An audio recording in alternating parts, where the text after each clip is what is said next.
All right. Good evening, good morning, good afternoon. I'm gonna pull him down for a second. Hello, everyone. This is the Morbid Symptoms podcast, and I'm so happy that I'm joined by Artless, who is our our contributor, who is the most knowledgeable about UK labor and the whole Gender Recognition Act and gender ideology and turfdom and all that stuff. So I'm very happy to have her here because I wanted to. God, so much has happened. I don't even know how long ago. I guess it was July 4th. So I think the next day or 2 days later, Anna was on, and we talked about the quote unquote landslide, the UK labor landslide, and to the extent it was and wasn't. But one of the issues that we've been covering quite regularly, both on the Substack and the podcast, is this issue of gender ideology, gender ID, sex versus gender. How our position is that trans women are men, obviously, and women and men are distinct categories, and you can't migrate or actually literally transition literally from one to the other, and that to try to do things in law or society to make this easy is causing all kinds of problems, particularly for women and children's safeguarding and whatnot. So welcome, Artless. How are you doing? First of all, how are things in your neck of the woods? As I'm crazy as they are in my homeland, or what? um, well, yeah, African politics is always crazy, but at least we distract ourselves with what's going on in Western politics. So yeah, it's fine. Yeah. No, yeah, it's been okay. Bit busy, but life is lifing, as we say, for everyone. Yeah. For everyone. Yeah. All But yeah, right. we're all So keeping an eye on what's going on because obviously what happens in the West affects us too. So yeah. yeah. Okay. So before, because some of the people tuning in are probably not as steeped in this gender business as you are, I am. So would you please just kind of give a really quick kind of potted history um, of I think it started with the Gender Recognition Act, which is a labor policy, and kind of fast track. Getting us up to speed to where we are now, and then we'll focus. The majority of tonight's podcast is going to be on what labor seems to be doing or not doing, and how confused they are when it comes to for lack of a better word, gender policy. Yeah, sure. Well, like we discussed on the last podcast, Labour is the government that actually introduced the Gender Recognition Act back in 2004.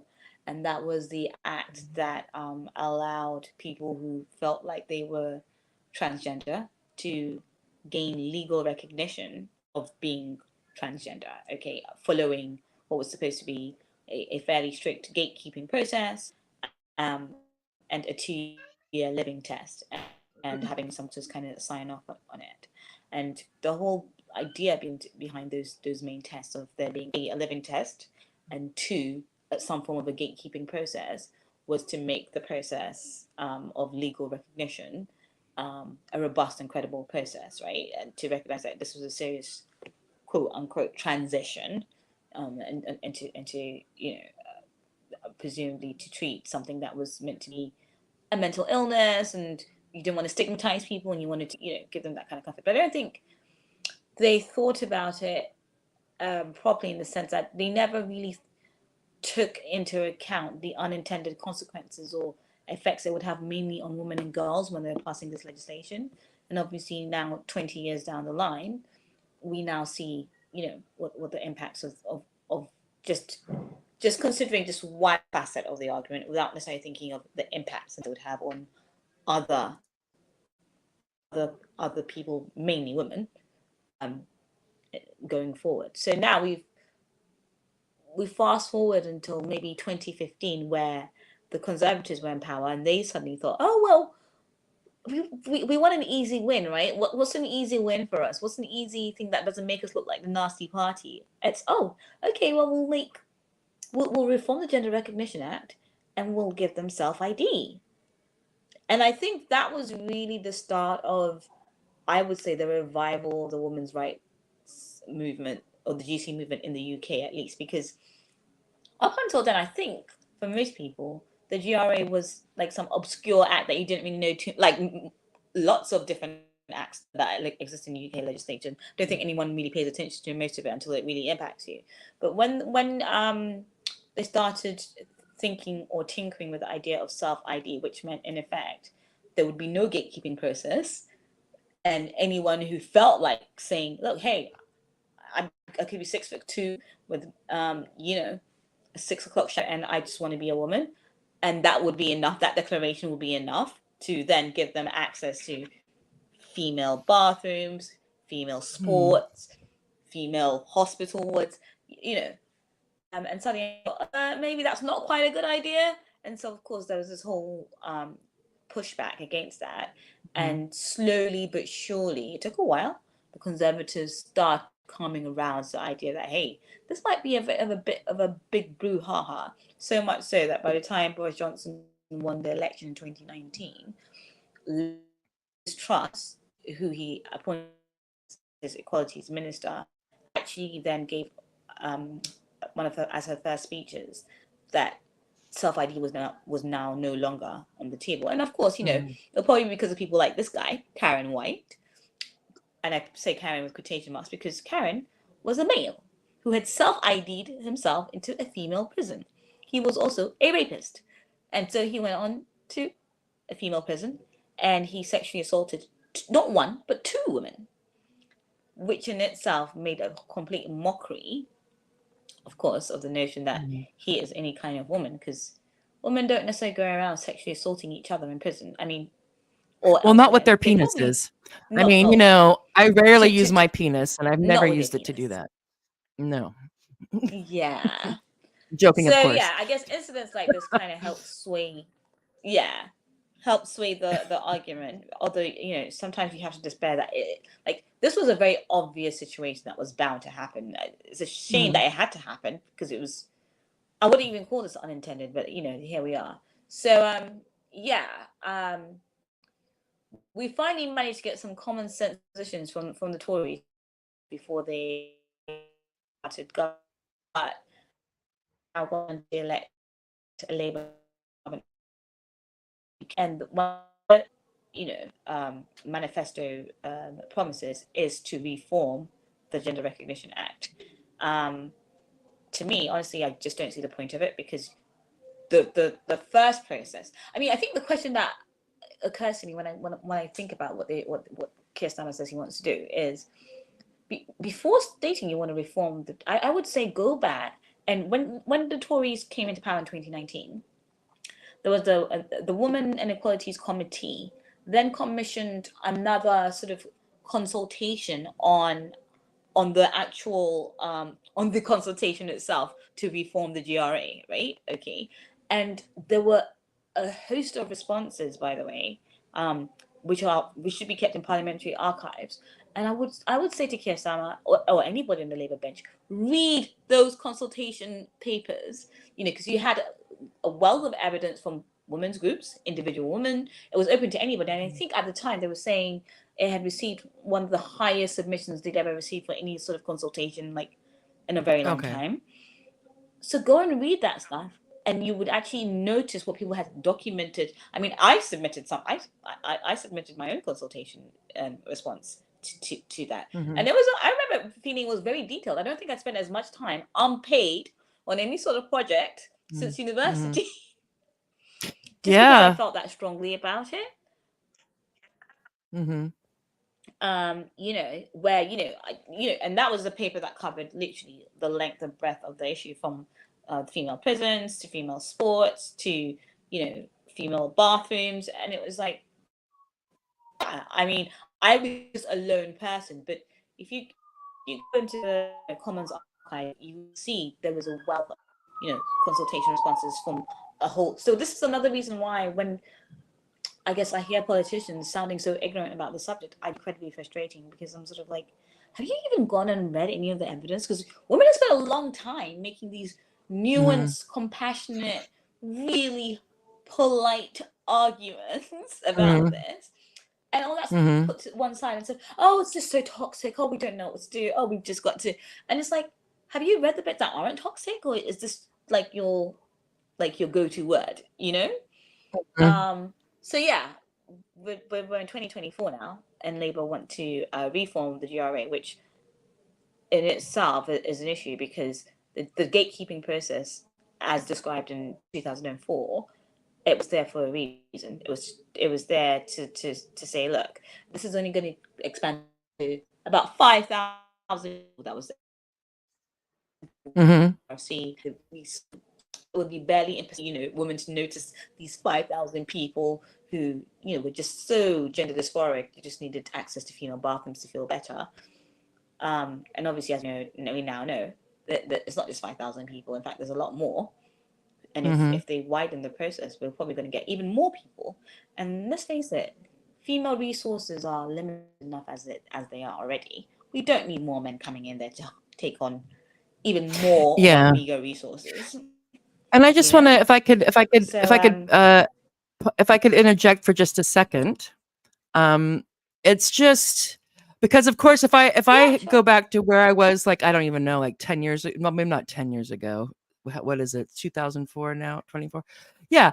So you think, okay, yeah, gender dysphoria, and you have this thing like, people feel like they're in the wrong body and all this stuff. And now I'm just kind of like, and because I was going through a bit of the hullabaloo on Twitter over what's going on with the UK Labour and the back and forth about how about what to do with this gender issue, and also with the Cass report about puberty blockers and all this kind of highly experimental Mm-hmm. um, so-called gender medicine on minors. And I was thinking about nudists, for example, because we have this Yeah. idea, or we've been told, like, okay, well, you have these people. There's this group of people who really feel. But first, we were told that they feel like, so they have the so-called dysphoria. So they're male, but they wish they were. They don't really like. They hate their male body. They wish they had a female body, or vice versa. And so to alleviate that, we should recognize them, or treat them as if they were the opposite sex. Okay, and I don't think like you said, I don't think anybody was really thinking like someone Yeah. would do that to get into a women's prison or rape crisis center or a swim team or whatever. Um, and Mm-hmm. then but then I'm thinking like, okay, so now I'm thinking, even if that was the case, I mean, think about nudists. So we don't hear, nudist rights are human rights. So I'm sure nudists also feel they're most authentic, they're most Yeah. comfortable when they don't have any clothes on. Yeah. And we expect them to limit this activity to, designated beaches, spas, resorts, homes. There's like there's a little nudist, yeah, like a nudist niche market or place or whatever. And so I want to know, why must Mm-hmm. a nudist conform to the socially constructed, heteronormative, white supremacist, capitalist, patriarchal clothing norms? It's not fair to them. Where are the nudist activists, the advocates, the allies? Where's the nudist representation in Congress and Parliament? And I'm so, what doesn't, and I'm sorry about people who actually have are really seriously distressed about their sex. They really wish they were the different sex. But I'm also kind of like, I think that's a Mm-hmm. symptom. It's not a state of being. And it's like, well, even if you really, really, really, really Yeah. want, if you're a man and you really, really want to pretend to be a woman, that's fine. But you don't get to do it all the time, everywhere, any place, 24/7. And I don't have to go along with it if I don't want to. And I think the nudist thing is it's really Yeah. clarifying, because I'm sure that people I'm sure they feel oppressed when they're clothed. But we wouldn't be like, well, that's terrible. They shouldn't, that these oppressive Yeah. norms need to be weird. They should have dangle and dangle all they want. I mean, if you think about it, and it's actually would be less pernicious, less damaging for there to be nudist rights, because the nudists wouldn't be like, oh, I'm nude, so I'm going to go into any bathroom I want. They'd be more apt to go into the, I would imagine, the bathroom that, the men's room if they're men's, and the women's room if they're women. If there's something. So I'm just like, I'm surprised. Like, well, they should make the nudists should make it some sort of condition, like they're clothes dysphoric, like they really feel like they shouldn't have to wear clothes, and then they could have, I mean, to me, I'm being sarcastic, but I'm actually being serious at the same time. Is to be like, how did this? It's just so crazy if you think about it. Yeah, no, That it we is. we But I, got I from think being part of like that is because tolerant, we to not think of discriminating nudism against as people. Yeah, go ahead. Yeah, I think it's because we rightly acknowledge nudism as a lifestyle choice, but when it comes to the trans issue, we've suddenly said no, no, no. It's a mental, it's an illness, or no, no, we're not saying it's an illness. We're saying it's something that is a genuine fixed issue that must Yeah, that apply some to people, everyone, yeah, rather than are treat in it the as a wrong lifestyle body. I don't choice. know. Yeah. Yeah, and I mean, because of this minority of people, everyone must, bend or revamp or reorient. And I Submit. mean, I come back to this. When you think about just on a pure level, we all need an understanding of biological sex for one, for gay people, for them to know that yes, they're same sex attracted. That depends on understanding what biological sex is. Okay. And even to be supposedly transgender, you do need to have an idea of biological sex. Otherwise, how would you know you want to be the other sex? Yeah. Okay. What are you Like, it transitioning doesn't to even and make from? sense. No, it's It's the and the thing is, foundation. yeah, sorry, go ahead. Go ahead. Yeah. Yeah. No, I was gonna say, like, so. I mean, to me, I always find it absolutely, completely mind-boggling that we are even having an argument about something It's that so is in stupid. your face, very clear that to try and change something that is a basic evolutionary fact about the human species. It's the reason why there's 7 billion people on the planet. Okay. And to try and, Yeah. put all these smoke screen and mirrors around this ideology and be like, oh no, it's fine. This person really is a woman, or that, and you're like, guys, come off it. Firstly, A in the woman's a West, education feeling. is free until you're 16, right? Okay. I want to ask you, if I may ask you, I what would just you feel like rather be? sometimes you're like, Go ahead. Sorry, go ahead. I just feel like sometimes when I think about it, I'm just like, this debate is so stupid. We shouldn't even be legitimizing by having a debate about it because it's that freaking Mhm. stupid. Yeah. But at the same time, Yeah. it's like, if we don't have this conversation, we're just going to be steamrolled. And before we know it, it'll be, Oh, yeah, India no, no, Williams we have walking to around and have we're it. Oh forced to no, we call have him to a have woman. it. But we have to have it, but it's just like it's just a colossal waste of time having to fight with people who are, I mean, I don't know. I have Absolutely. a friend of the show. Well, I'll say she was on the show, so I don't have to protect her identity. But was it last week when Nina Power came on, who had been canceled, and and a lot of it is because she pissed off these gender people or the trans rights activists, I don't Right. whatever you want to call them, the progressive authoritarians. Let's just call them that. That won't get us in trouble. Well, they might not like it. I don't care what I want to Yeah. say things that make them angry, actually. But within the law, They don't like um, anything anyway, so it's fine. yeah, she thinks that everybody knows this is bullshit. I mean, not that sex is a construct and that a woman's a feeling or a man's a feeling and that there's 85 that everybody that and if you like, I don't want to say they absolutely had to, that it's like, okay, yeah, but I don't know if it's to be nice or to be virtue signal or Yeah. to, be to the subconsciously they want to like put it to the women. Because you have some people who love this. There's always, usually whenever we have a conversation like this, someone will come on and say, well, the feminists are getting what they deserve, something like that. Like, this is only going to affect the feminists. That people, all the Yeah. institutions pretending that sex Yeah, isn't exactly. real, and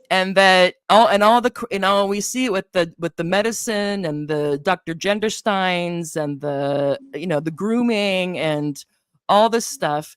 And again, that for that and the idea that there's all this stuff that's going around, and for the longest time there's a very small group of people who used to call themselves transsexuals, and I knew a couple of them, and their main thing was to not raise attention. It's if you want to quote unquote pass and get along with your business, you're not out there saying like, I'm, I'm it's just crazy. But let's see, we have a comment. Let's see. I wonder if it's one of these people who's going to blame, tell the feminists they're getting what they deserve. Let's see. Oh no, we just have someone saying hi. Oh, one Hi, Zul. from there'll be And a do you know Matt how to Wolf say her person name? coming I in just soon to call do her that. Z because I don't know how to say this. Is it Zuleika? How do you think you Zuleika. say her name? Zuleika? Zuleika. Okay. Well, if you don't know Zuleika, blink either, we'll twice just if you're right. Yeah. Okay. Oh, I'm going okay. with Zuleika. So I'm sorry if I'm getting your name wrong. But I'm saying Zuleika, and you have to like spell it out phonetically for me if I'm getting it wrong. So she's saying, okay, but genderists have this idea that gender identity is inalienable. Okay, we all have a gender identity, and according to them, which is a lie in itself, based on the fabricated study done by John Money. Yeah, this idea that somehow there's a gender identity that's somehow separate. Oh, Zulike. Oh, Zulike. Cool. Zulike. That's better than Zuleika. I'm sorry. Zulike. Um, I'll show you in a Yeah. minute. Do you want to say something about this lovely theory that can withstand no scrutiny but still gets trotted out all the time about an inalienable gender identity? Yeah, no, of course. Yeah, they definitely feel, and I think this is one of the biggest issues about this ideology, the fact that it's a belief system, but they believe that everybody has this belief.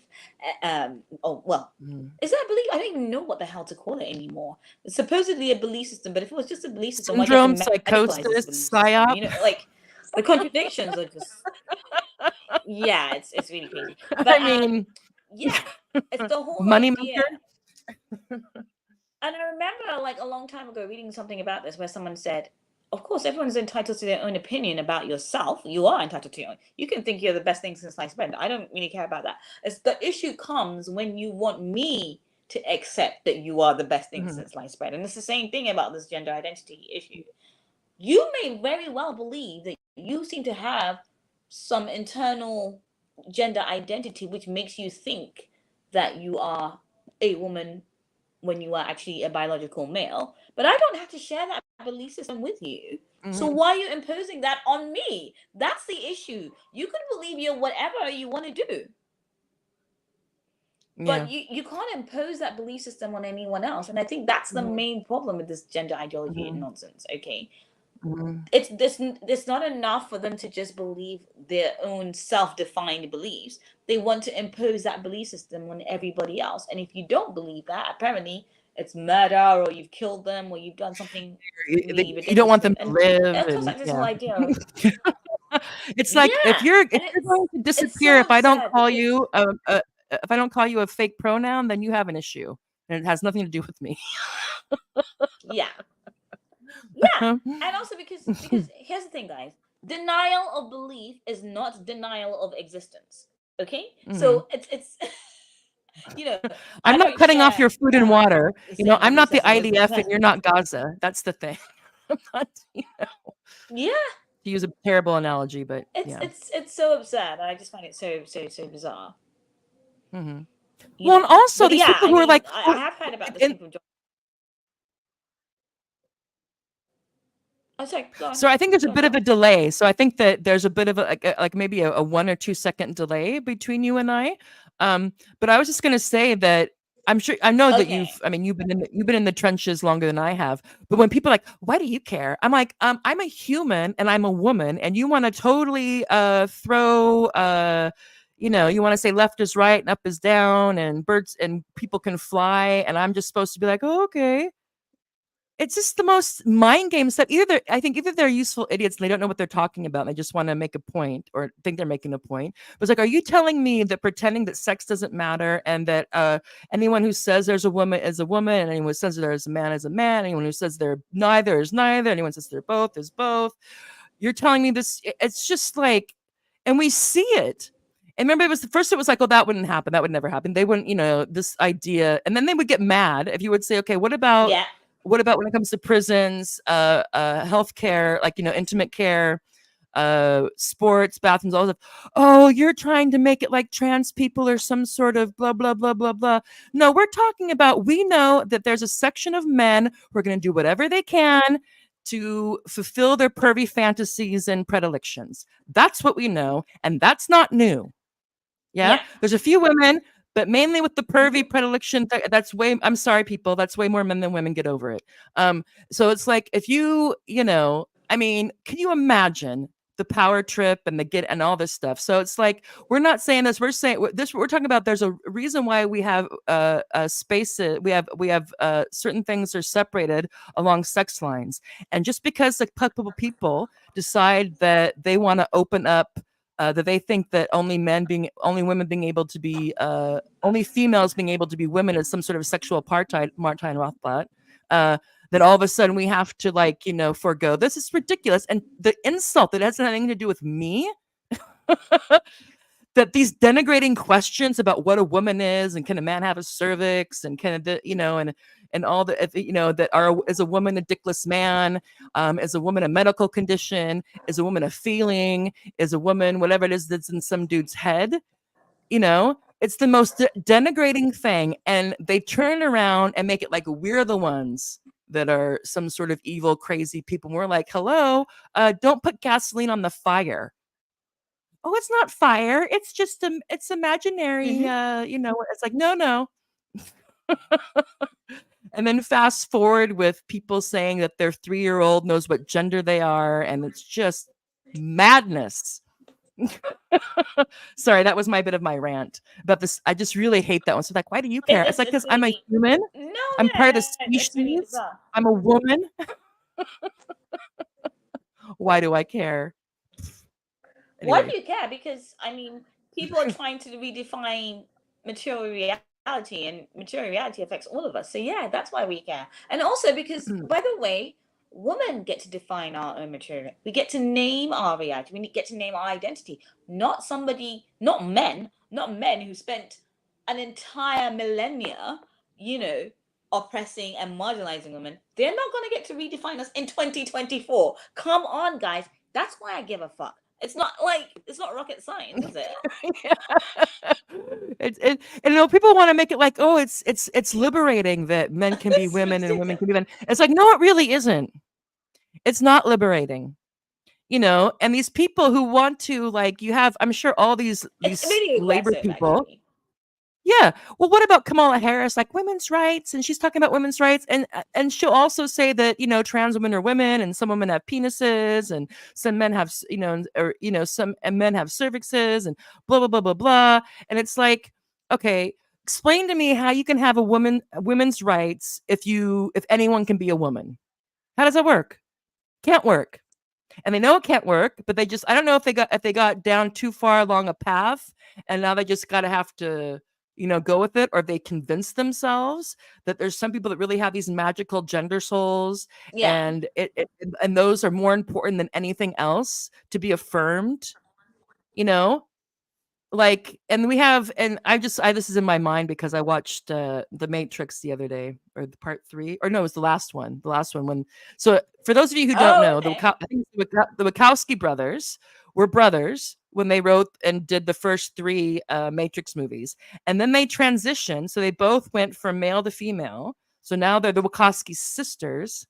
Yeah, and one of them went on stage and basically said that the gateway and the means through which that facilitated his transition from male to transgender was sissy porn, was pornography about imagine yourself being denigrated as a woman. Oh yeah, he says it right, like on a TED Talk or something. That it was through porn, the sissy porn, which is basically, as I have, let's see, I have a quote from Genevieve, who does the Lord's work here, going in and looking at the porn aspect, the pornography and sexual aspect of this, and so sissy porn, and here's the fantastic things we need to know because of this BS, by the way. So thanks for that, people. I could have lived my whole life not knowing what sissy porn was. But sissy porn is a type of pornography that involves men dressing up as women and enacting the fantasies they are aroused at seeing done to actual women. Okay? So if you think that like having a woman prone and tied up and being denigrated, if you think that's hot, you want to pretend that you're that woman and have those things done to you. And if this gets you off, apparently that's evidence that you're a woman inside, that you're actually transgender. And isn't that lovely? Oh God. Yeah. You know, Yeah. someone said this before, and I think this is really true here. So many of their imageries or imagined fantasies about women are exactly what a man would think of if he thought he was a woman. It's nothing a woman's ever thought of for herself, I can tell you that. It's always, always, always, this is what I keep saying. It's always about a man's pornified imagery of what he thinks a woman is. And so it's always very Mhm. sexualized. They never ever say, oh, okay, it was because of holding her marigold, gloves in the kitchen. That made me think I want to be a woman. No, no, no, it's never that. It's never that. Or it wasn't, oh, Mhm. there's this woman who was, a best not well, let's not even go with breastfeedings, but had to wipe baby sick off her, and had to, Mhm. wake up and do the Mhm. 4 a.m. feed, or Mhm. had to, it's never any of those Mhm. unglamorous things that women do day in, day out. It's always the sexualized nonsense that they focus on. So, and it's so obvious that this is very much about a male desire as opposed to any Mhm. form of genuine gender dysphoria. Mhm. Yeah, I don't even like that term Because anymore. otherwise, why wouldn't you be? Yeah. Because otherwise, why I mean, wouldn't I'm you not, be and I want to interested in all clarify for the facets of audience. womanhood? Why are you interested in Yeah. just one? Yeah, and before you go on, sorry to interrupt. I want to clarify what I mean by that. I'm not saying that there aren't people that have that No, have issues with their body. What I'm saying is that I think it's a symptom of something else. I don't think there's actually this thing where there's people who somehow end up with a boy brain and a girl body or a girl brain. I just think that no, there's a lot of things that can put people in persistent duress about their body, the sexual aspects of their body, but it doesn't mean that you're not male or hmm female. And so I'm just like, and we know, and I don't want to I don't want to sound yeah, like Tom Cruise necessarily and throw all of psychology under the bed, but people have to realize it's more of an art. There's a science part to it, but there's also a thing that they see a lot of that when it becomes consensus that there's something that we're going to call gender dysphoria, for example, or transsexualism or autogonophilia or whatever, hmm and it takes a while before enough people say, okay, well, we have. Again, I'm not a psychiatrist. This is my idea of how the clinical part works, is that you have enough people, and of course they write books and they talk to each other in papers and whatnot, and say, okay, we have this cluster of behaviors or symptoms, and then they'll say like, okay, what age group does it tend to happen in? Male, blah blah blah blah blah. And then so you get this thing that's called gender dysphoria, which used to be a mental health condition. Used to be it used to be a psychological condition, which makes sense. Yeah, if you're so unhappy, if you're a female and you're so unhappy that you're female that you actually want to go through and take all these hormones and do all these things to your body and have the surgeries, of course there's a mental issue. There's a mental issue there. And then but then we get to the fact that so there's still people want to say that because of the medical care and all that stuff, or medical care. I'll put medical care, because the hormones and the surgeries, that they want the insurance to pay for this and for that to be covered. But then you have the people who get mad at that. They're like, no, no, it's not a sickness, it's not a mental health issue. It's that there's some people who are who that again, that's where we get all this language stuff, that they were assigned male at birth, but their gender identity is actually this, and all this crazy stuff. And then if the people who want to treat it like a medical condition, and again, that's where the sympathy comes from, yeah. About like, well, yeah, yeah, you can try to put yourself in somebody else's shoe and think that um okay, someone really feels like they really feel really unhappy. They think they would be happier if they had been born with a different body, etc., etc. Okay, fine. But feeling that way and then objectifying that and reifying that. So gender dysphoria is just a term. It's a blanket term that covers all kinds of things. And I can imagine that if you're a psychiatrist and you're having these things, that if you start to have people who have, who are expressing distress, persistent distress over that, and then figure out why it is, because of they're gay and they're struggling with that. It's because of various other, like, I think also is an anorexia and bulimia also kind of a dysphoria, or the people who think they had the wrong arm, or all this kind of Yeah. stuff. So it's kind of like this Yeah. thing. And so, and it just seems odd to me that that the how we got from the prognosis of to use another thing, so like with anorexic bulimics, you wouldn't like encourage them or affirm their idea in their head of what their body looks like. You No, would you try wouldn't. to address that. But when it's Yeah. gender dysphoria, somehow it's the best thing to Yeah. do to be like, okay, well, we should try to get the outside to match your feelings in the inside. Even Yeah. how, all the side effects and the negative sides of going through these types of therapies is just crazy to me. We have someone who's in the chat. Let's see what they're saying. Yeah. So, A Crow, gender dysphoria, real. Problem is differentiating from mainly men who like to dress as women. Yeah, I mean, I'm not saying that people are lying when they say that when they go, they have persistent distress, because dysphoria means unhappy, really. But not just unhappy, but like a persistent and consistent unhappiness, and you become fixated on the physical, something about your physicality. Yeah. So, whatever that is, so that people that really are Also, having I mean, distressed even if about there, it, that's real. But what is producing it, what is generating it, and what to do about it, those are the questions, I think. yeah.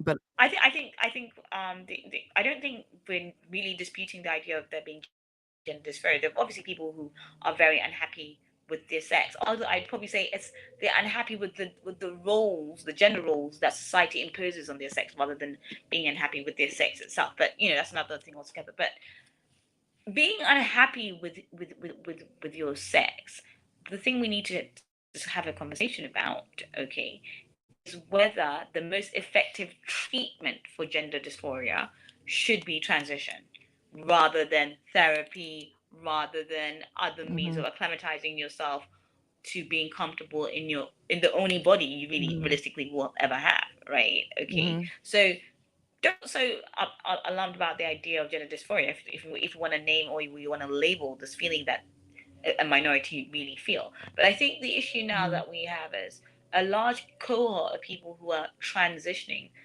aren't necessarily people who are unhappy with their sex. They're just people who want to live or explore this idea of being gender fluid, but in ways that, especially with the men who end up doing this. If you notice, a lot of these men end up keeping their genitalia. Oh, the vast majority do not have bottom It's estimated surgery. that 85%. Or more, yeah. Yeah. So it's estimated that 85% of male to female transsexuals actually end up keeping their male genitalia. And yet you'll notice that a large cohort of these idiots will be the same ones who are trying to get the younger generation to go on puberty blockers and everything else. But meanwhile, most of these, I mean, like Ilya Willoughby, I'm sorry to bang on about him, but he is a very typical example of this. Like today, I just saw a tweet of his where he seemed very upset about West Streeting's, a very thoughtful thread on puberty blockers for kids.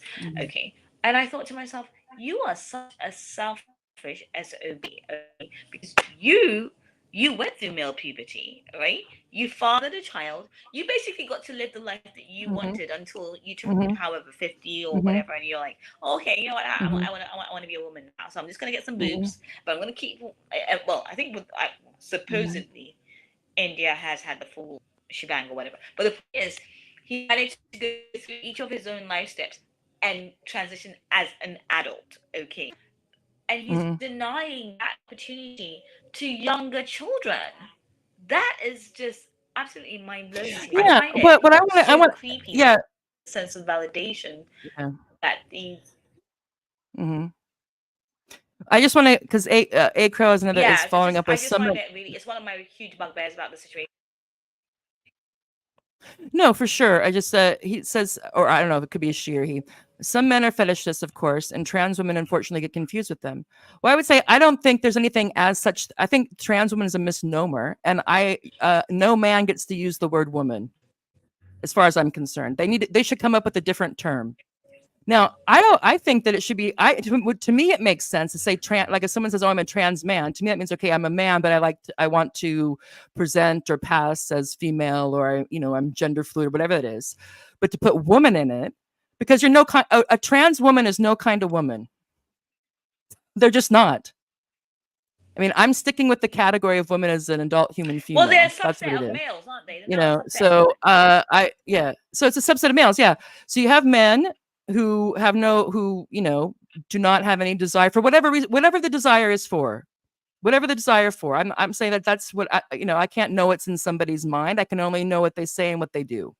Yeah. Is that so for whatever reason Yeah. you want to present in your mind, you want to present in the world as a woman or and be recognized as that. That's fine. Doesn't make you one. A trans woman will never be any kind of woman. They're males. No. Now the problem also with the category is all this stuff gets put underneath of it. So you can have a prepubescent kid who is struggling with is freaked out about puberty or doesn't like the process of puberty. Could be struggling with coming to terms with this homosexuality. Who knows what? You could have people who have been sexually assaulted or for whatever reason who want to be who want to that could cause the problem. Then you have guys, you have transvestites, you have AGPs, you have whatever it is who get off. It's a sexual thing. That's why they call it gender euphoria. It's why most of them don't want to get their stuff cut off, is because you can't enjoy the euphoria if your penis is cut off. And if you go through the whole quote unquote medical transition, then your sex drive is also out the window. Yeah. And so that's what I would say. So I'm not here to we're too I appreciate it, Acro, and I'm sorry, and I really don't like having to be this direct, but where we are now, sorry. The language has confused things so much. You have people who actually think there's women that actually think that there's a third category, or there's 4 categories of us humans now. And there's not, there's 2. Yeah, we come a male or female. That's it. Yeah. And the intersex is not different sex or a third sex or no sex. Yeah. The other thing I'd add to what Tara's been saying, Acro, is if you're saying, oh, there are some men who are fetishes, but trans women are not the same as these men. How are I think the whole thing's a supposed fetish to tell the personally. difference, right? Because gender identity is gender identity is a malleable and unverifiable identity, right? Okay, it's not something that is easily spotted at 20 yards ago, unless it's like, badly dressed ones. So at the end of the day, if you've got, I don't know, Joe Blogs who says he's a trans woman, and is really an AGP fetishist, and you have, I don't know, whoever you think is a quote unquote genuine trans woman. Well, there's no such thing. How are we supposed to tell the difference? Well, there's no such thing. Here what I want to mean is like normally, and I want to for Acro, I want to say something. Normally, sorry, go ahead. No, before I just wanted to stop for a second because when I said that it's all a fetish. When you Sorry, you were me. Oh yeah. You were me. No, all I was going to say was, yeah, I was literally just going to say that we throughout history and throughout life, what we've realized is where you set up a sacred caste of people where we're not allowed to question them, you know what happens? Predators they hone in on that sacred caste, and they manage to infiltrate class. You saw it with where we were like, oh, priests, we can't criticize priests, we can't say anything bad about them. And what was happening? Yeah. Predators got in there and they were molesting young men of God. Boys. You see it every time you set up the sacred caste. And if we do the same thing with the trans, if you do the same thing with the trans issue, you're going to see a host of gay of predators flocking in to this new identity, which is meant to be a sacred caste and not questioned. And if you say that we can't question them, we can't challenge them, you're going to have a whole host of weirdos in that bunch try to, infiltrate or infiltrate, They women's want to help the faces, young people. They want to help the young because people they explore their understand gender very identity. well, like any other. Yeah. No, that's a huge red flag. But I Okay. just wanted So to say yeah, we that do have to be robust about challenging that, and we do have to be robust Mhm. about saying there is no real way of discerning between who is the fetish and who is the so-called genuine transsexual. Okay, and that's why we keep all men out, no matter how strongly they feel how nice they are. about Yeah. being a woman or feel in a dress or whatever. Yeah, it doesn't make any difference. Sorry to be rude, but yeah, that's just what Yeah. it is. And what I wanted to say is that there's when And I think we've I got a realized question that for. yeah, but hold on just a second because I realized that of course that when people hear fetish, it has a sexual connotation. So people automatically think sexual fetish. And there is a lot of that. But what trans does, both whether it be a woman who wants to uh, pass as a man or a man that wants to pass as a woman, they turn the opposite sex into a fetish, into a costume, you know, Mhm. into like an avatar to put on. That's also if you're fetishizing something, you're really kind of limiting it. You're controlling it. It's just like all the it just becomes like this. I don't know. Well, fetish, what I can say. So it has a sexual meaning, and there are sexual fetishes. So people get excited about toes or feet or all kinds of things. I'm not going to go in there. Sissy porn and all other things. Yeah. But there's also fetishizing woman. So what is a woman? A hairstyle, um, underwear. Like it's all superficial. It's all aesthetics. Yeah, because of course the only thing you could change is that. And so are we saying that what makes a woman is these superficialities? So that's also what it means to fetishize somebody. So when you're making it Yeah. into like like some sort of what drag does or what minstrel shows used to do. When we say woman face, when we say trans women is a woman face, we're not we're trying to make a point here. And the people doing it could really feel like they're like, what's the big deal? Like they think it's some sort of, that we should be happy that they want to, that there's these men who want to, pass as us or whatever it is. And I just think that it's gotten so confused. And I think it's really important. And I think you would agree with me, Artless, that whenever we're going to discuss any of this, we have to really stick to the facts that there are two sexes and that's determined at conception. You can't change it. It doesn't matter what you cut off your body or put into your body, what you wear, what you think, what you say, or what you do. You're female, female, female, male, male, male. And if we keep that center, then it's easier also to have rules, to have understandings, and to be sympathetic and to be tolerant. Yeah. But when people are lying and browbeating and cry bullying and emotional blackmailing, like Grace Blakely, she's really good at political economy, but it's basically trotting out this thing that, all these trans kids are now going to be killing themselves because they can't get puberty blockers. I mean, this bullshit. And the fact is because too many of us, to be nice, have let the bullshit get to red alert levels. And here we are. That's how I feel about it, at least. I don't know if you want to add something before we move on to Zuleika's question.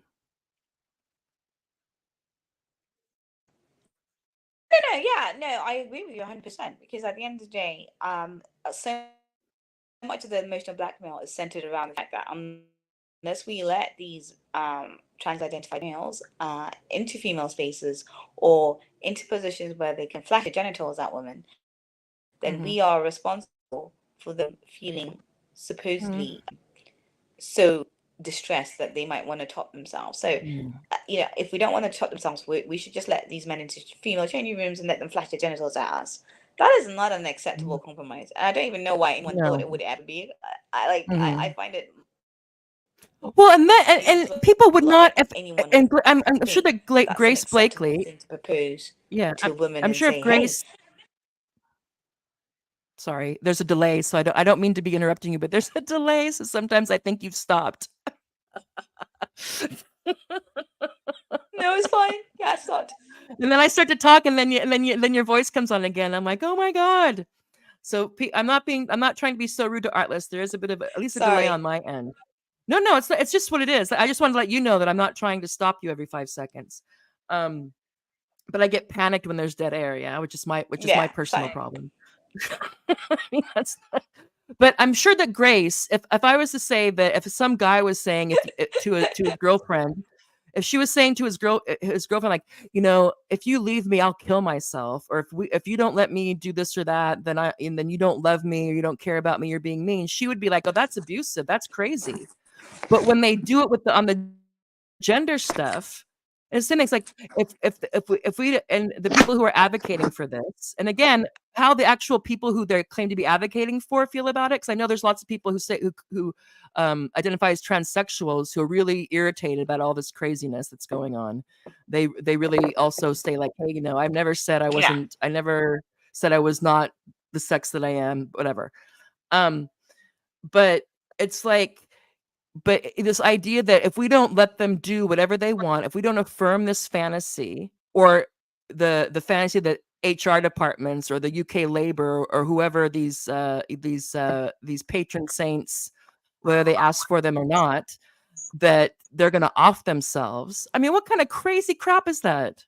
It's like if I don't agree with your fantasy, Crazy. or if I don't agree, if I don't find, if I don't read you as male, and I say she instead of he, if you're trying to be, or whatever, vice versa, that's not my problem, And it's just like, it's just, Exactly.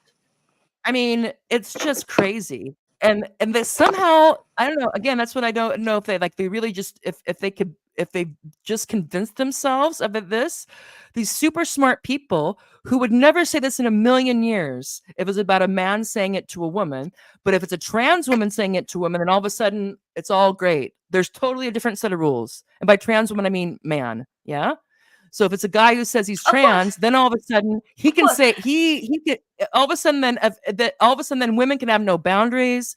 We can have nothing. And if we're terrible if we try to assert the fact that, excuse me, it's insane. It's insane. And people have lost their jobs over this, have been canceled for it. They've been harassed and doxxed for the truth. For the truth. And this is For what making concerns simple, me basic, about Labour banal power. statements. Sorry, that's my rant. Yeah. Go ahead. And this is like, I was going to say, yeah. So, and this is part of the reason that concerns me about an incoming Labour government, where we've over the last, I'd say, 4 or 5 years, we've witnessed, I would hopefully like to think, the height of quote unquote turf wars, where women, as you've just pointed out, Tara, women have been doxxed, women have been recorded in police databases, women have lost their jobs, and through it all, there's been a deafening silence from Labour in opposition, watching all of this transpire, by the way.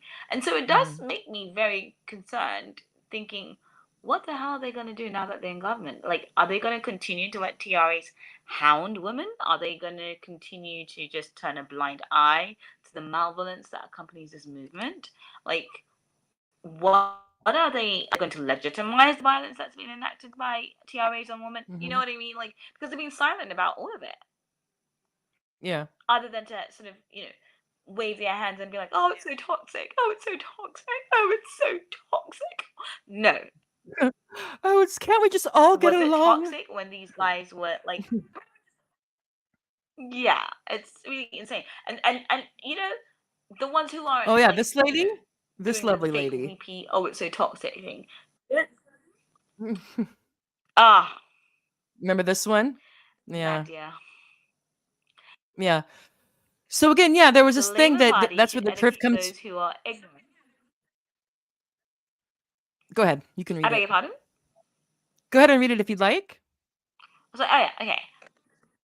Oh yeah, sure. So Nadia Whitcomb has just read. Well, she didn't just say this; she said it a while back. But the Labour Party should educate those who are ignorant rather than ideological. And if they don't respond to education, unrepentant transphobes should be expelled. Well, thank you, Chairman Mo. Like, Yeah. okay, we need to Well, and hello, re-educate this is things the apparently. reverse. It's like they're All of them. ideological. They're ideological. They're the Mhm. ones that need to be re-educated because they've convinced themselves, I don't know, they've been gender borged or what's happened here. But the idea that those of us, Mhm. I mean, it's the gaslighting is unreal. Like what exactly do you think what do you think this class would entail, Artless? Because she would want to educate you and me. What do you think this Nadia class would entail? I wonder. Oh my God! I just had UK labor imaginations of gender like class. Russia Stalin, and it'll be off to the gulags if we didn't imbibe the right lesson that a 6'2" Mhm, male in front of us is actually a female. mhm. Okay, well then it's off the gulag with you. Okay, well Maybe all she'd right make then. us read 7 maybe she'd years, make huh? us read gender yeah, maybe she'd make us read Gender Trouble out loud until we broke or something. I don't know. But no, but this is what I find Like amusing. shock Do you guys therapy, think like that have in a terms picture of in front of us and be like, nonsense? or maybe like shock therapy, like so we have a picture, yeah, and it's like in there, show us a picture of I don't know, like Caitlyn Jenner and Dylan Mulvaney, and like ask us, what do we see, and if we say we see a man, they're gonna get a little shock until we finally be like, have reprogrammed ourselves or have decided that we don't want to deal with the discomfort anymore, so we'll just pretend. I mean, I just wonder what this would be. Gonna Yeah. re-educate me. Really, you're gonna re-educate me. And please don't get me wrong, people. I'm not saying that only women who have babies are women, but I've had 3 vaginal births, people. Big babies. All of them were overdue. And you're gonna tell me, you're gonna educate me that this guy Karen, who all of a sudden realized that he had a secret woman inside when he was gonna go to jail for a rape conviction, is just as much a woman as I am? Yeah. Hell to the no. Hell to the no. But I mean Oh my also god. this is about this is honestly about privilege, right? Because Nadia Whitcomb and Grace Blakely, they are what you would call relatively privileged young ladies. Okay, I think Nadia went to, Mhm, but well, they both went to Russell Group universities, and they're both gainfully employed and in jobs that pay above the average for their age group, right? Okay, mhm. and yet, how do they choose the insane amount of unearned privilege that they have as young women navigating the world, who didn't have to fight for equal pay, who didn't have to, they haven't had to do any of those things.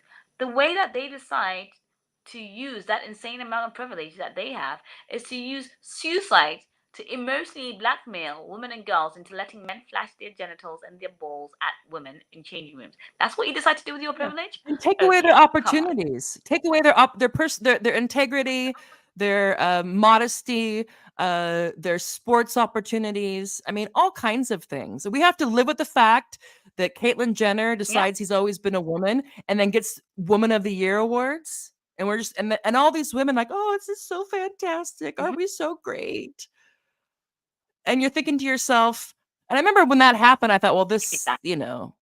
like I'm all for, I don't want people to be like, outed and like, like, oh, it's like this idea that to take away civil rights or anything like that. Everyone should have the same civil rights and political rights. Um, but it was just like, but it just kept on getting worse and more crazy. And people realize, I think that's why you have Yeah. ultras, and I think that's what forged Kelly J. Keene, is to realize like the only way through this is to Hmm. Hmm. give no quarter, give no inch, especially on language, Yeah. because it started with Yeah. language. This whole thing is a language-based Hmm. Hmm. movement. So, Yeah. you know, I think largely because they don't have language, then it becomes really impossible to maintain that there's some group of Yeah. there's a group of this whole trans woman woman thing and trans man thing, because you can't, it falls to the ground in a pile of dust, not even dust, doesn't even have that much substance if you take away the language games and the discourse that's developed over the Really last, I don't know, insane. since 15 years or something. Then of By course the you way, can have talking of them. language games.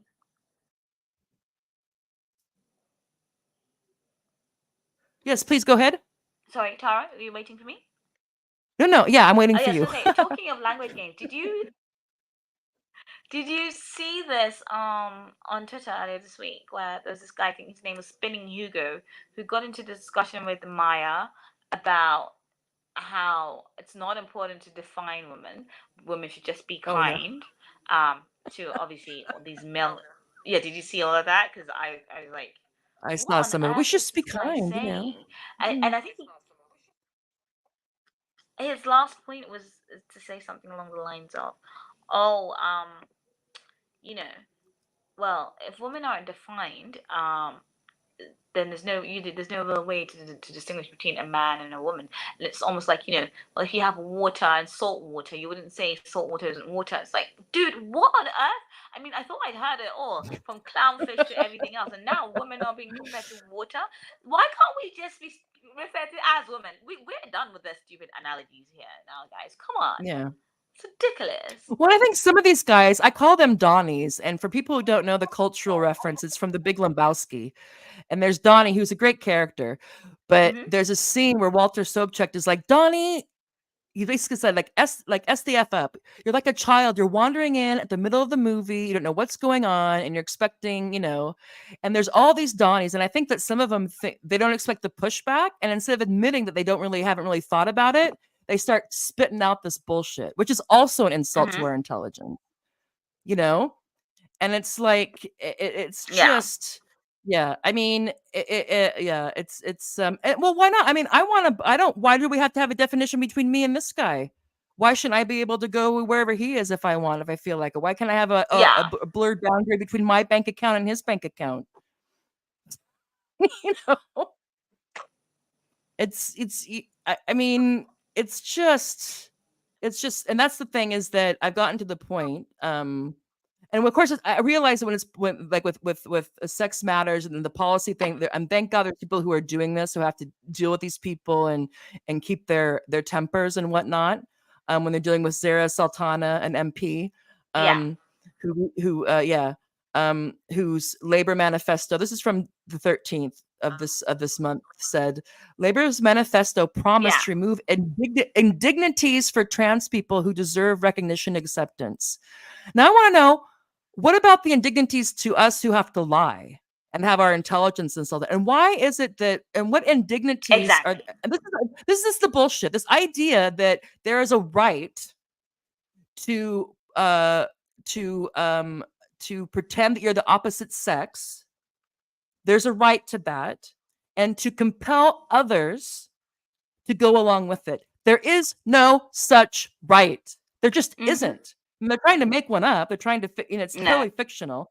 I mean, rights in themselves are obviously they're to the extent that people agree upon it. I think I don't know, but it's like this idea, like indignities, like what, like having to go in the bathroom that matches your sex. That's an indignity. Well, too bad for you. I don't care. I just don't care. It's like, Yeah. it's Not like, my this is a problem. you problem. This is not a me problem. Now, if I have a kid or a family member, a close family member or a husband or whatever, who's going through some of this stuff, then yeah, I have to deal with it. But other than that, that's a you problem. It's not a me problem. Yeah. If you just can't live, if you Yeah. think that you can't, if you're a guy and you just can't deal with the fact, if you have to be full on drag queened out, woman faced out, or you just don't feel happy, okay, but you're going to get some pushback for that. And if you do, it's not an indignity. It's because there's this thing called shame and ridicule that are very important social factors. Yeah. And I'm not saying that anytime that's always good that Yes. people, it's this idea that if you're some guy who decided that he was a woman and, like whether it be, like whatever it is, like, and then you think that everyone should take you completely seriously, be like, yeah, no, you clearly, yeah, you've always been a woman, and isn't this fantastic? And anybody that goes along with that is somehow guilty of an indignity.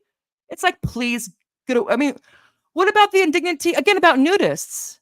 Why don't we? I think I think it's really becomes clear if you swap out trans for nudist. Let's read it. So, Labor's manifesto promised to remove policies for nudist people who deserve recognition and acceptance. Which is basically the thing is, if a nudist, and I'm quite sure that there's some people, especially nudists who live in warm areas, that find clothing oppressive. The first thing they do when they get home from their job is get naked. Why should they have to follow that? Why should the clothing pictures apply to them when it's oppressive to them? I mean, it's just so ridiculous. And then, okay, this entails ending the Tories' ban on puberty blockers. This crazy woman, this human vivisection, this Dr. Genderstein bullshit should have never gotten off the ground. And I don't know if she's just so But deluded. this is the nonsense that she. I mean, the idea that it's a good idea to block somebody's puberty, they're off their freaking rocker.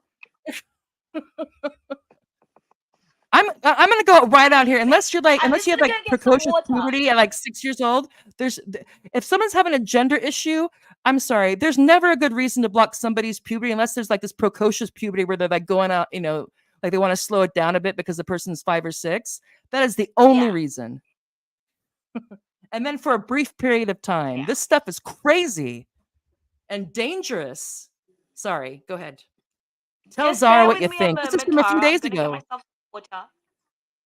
Okay. I'm just going to go get myself some water. Okay, I'll be back.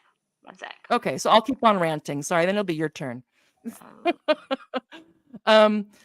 Let's see. I see that we have some comments, and when Artlist gets back, we'll go over some comments. But I'm just going to. I find it really useful, though. I've just started doing that when people start talking about this trans stuff.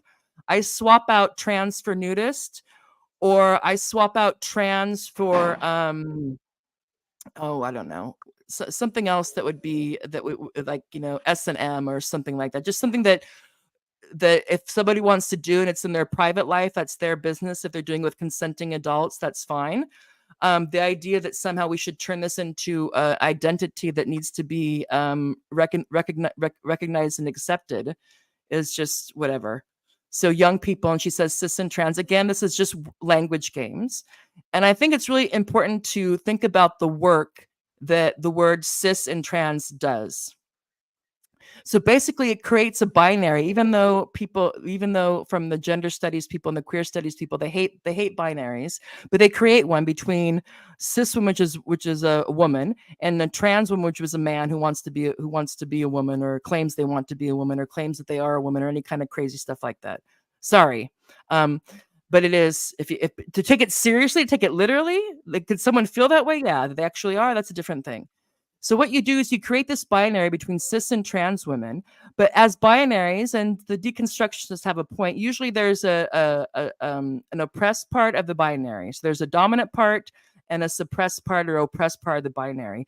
And guess which part of the binary is the suppressed, oppressed part of the binary? It's the trans one. So you create a binary between women and men who want to be women, and you place the men who want to be women as the oppressed group, as the put upon group that isn't accepted, that isn't recognized, and it puts the onus primarily on women to pretend, to go along, to be kind, to tolerate all this stuff. It starts with the language, this thing, and then it's buttressed by the medical procedures, and then the institutional changes that some people are pushing through on the upper end. But this idea of access to healthcare, there's no, being male or female is not a health condition. Man and woman are not health conditions, or some sort of psychosis. Either as being a boy or a girl, same thing. These are not health conditions. So the healthcare, yeah, you need healthcare because you're, of course they need healthcare, but they don't. The idea that elective, highly, all the hormonal stuff and the more and more, barbaric, I'm sorry, just is surgeries, that this is healthcare, that's a euphemism. This is some big brother, big sister mind game. And I think that's what I want to say about this. The language is so important. Yeah. So we're people, we have all kinds of ideas. We have all kinds of feelings, fantasies, fixations. That's all the case. But this whole thing needs to be nipped in the bud because there's only two sexes. Gender, whether you want to call it, about the roles that tend to be assigned to men and women in a society. Okay, fine. Or just as a used to be that just with another word for sex. Some people find it difficult to say sex because obviously there's the sex act and there's the sex male or female. But the idea that somehow we should decide, and this is only happens in language. It happens in language first. There's something called gender that's separate from sex and can be discongruent with it, but somehow is primary. And then this can only be reinforced. It's a product of language and then performance. And Butler had a point about that. And then it can be like, yeah, people can wear certain things. You can get there's the various the hormonal I don't even want to call them therapies, but the hormones that people can get and the drastic surgeries and whatnot, which obviously is going to reinforce this notion that they're on that makes their outside body and psyche some sort of project to attain. But this stuff is just, I'm just not buying it, and I find it very dangerous. And my friend Artless is going to be back in a moment. So let's see what else we have here. And I see there's people have made comments, and I am going to get to the comments and put them on the screen, unless they're, anything that will get us kicked off the internet. But I want to wait for Artless to come back because she's more well versed in the UK situation, especially policy wise, and when it comes to UK labor. So let's see if I can find, again, I think this is important to keep in mind. Again, if we're going to have a conversation about this, I think it's so important to keep the facts straight. Yeah. So, sex is binary. It's not a spectrum. Yeah. Height's on a spectrum, weight's on a spectrum, level of body hair can be on a spectrum. People's, how many, coded masculine or feminine personality traits people have can be on a spectrum, like how aggressive you are, how empathetic you are, whatever, that could be on a spectrum. Male and female is not. And people can say it, someone can say it's a spectrum. People can draw gingerbread or genderbread people can draw spectrums, but that doesn't make it a spectrum because it is not. Personalities, yeah. So anyway, I was just kind of going off a bit on that. I wanted to, what should we do? What do you feel like doing? Should we go through the comments we already have and then get into the kerfuffle that's going on between the trans women or women and puberty blockers should be given out free on the side of the street? And then the people who are trying to labor who are trying to reel that in because of the reports that have finally come in. Let's read a couple. I think. Okay. So first we'll do the comments. We'll see what people are throwing at us because we've been real, we've been raw here, we've been keeping it 100. So let's see what people have to say. So let's see. So we're gonna go through the comments now. Okay. So Zuleika, do people feel the same amount of sympathy, empathy for anorexics and bulimics as we were supposed to have for trans? I think no. No. Yeah. I don't even know. I mean, remember that there was this thing where there's like the Annas, and there was like this thing that was like affirming. There was this thing that I think that maybe happened along maybe I just heard about, and I hadn't heard about the trans, the gender ideology stuff that was spreading on social media about, that was planting this ideas in people's heads, like, well, maybe you're a girl, or maybe you're a boy, or maybe you're both, or maybe you're neither, or you should play around with it and all this stuff, getting these ideas in people's heads, and they would, whatever. So I think there was also something that called them Annas. So there was these groups online of anorexics that were encouraging each other to be anorexic, I think. I remember hearing something about that. I don't know if you heard anything about it, but I would say no.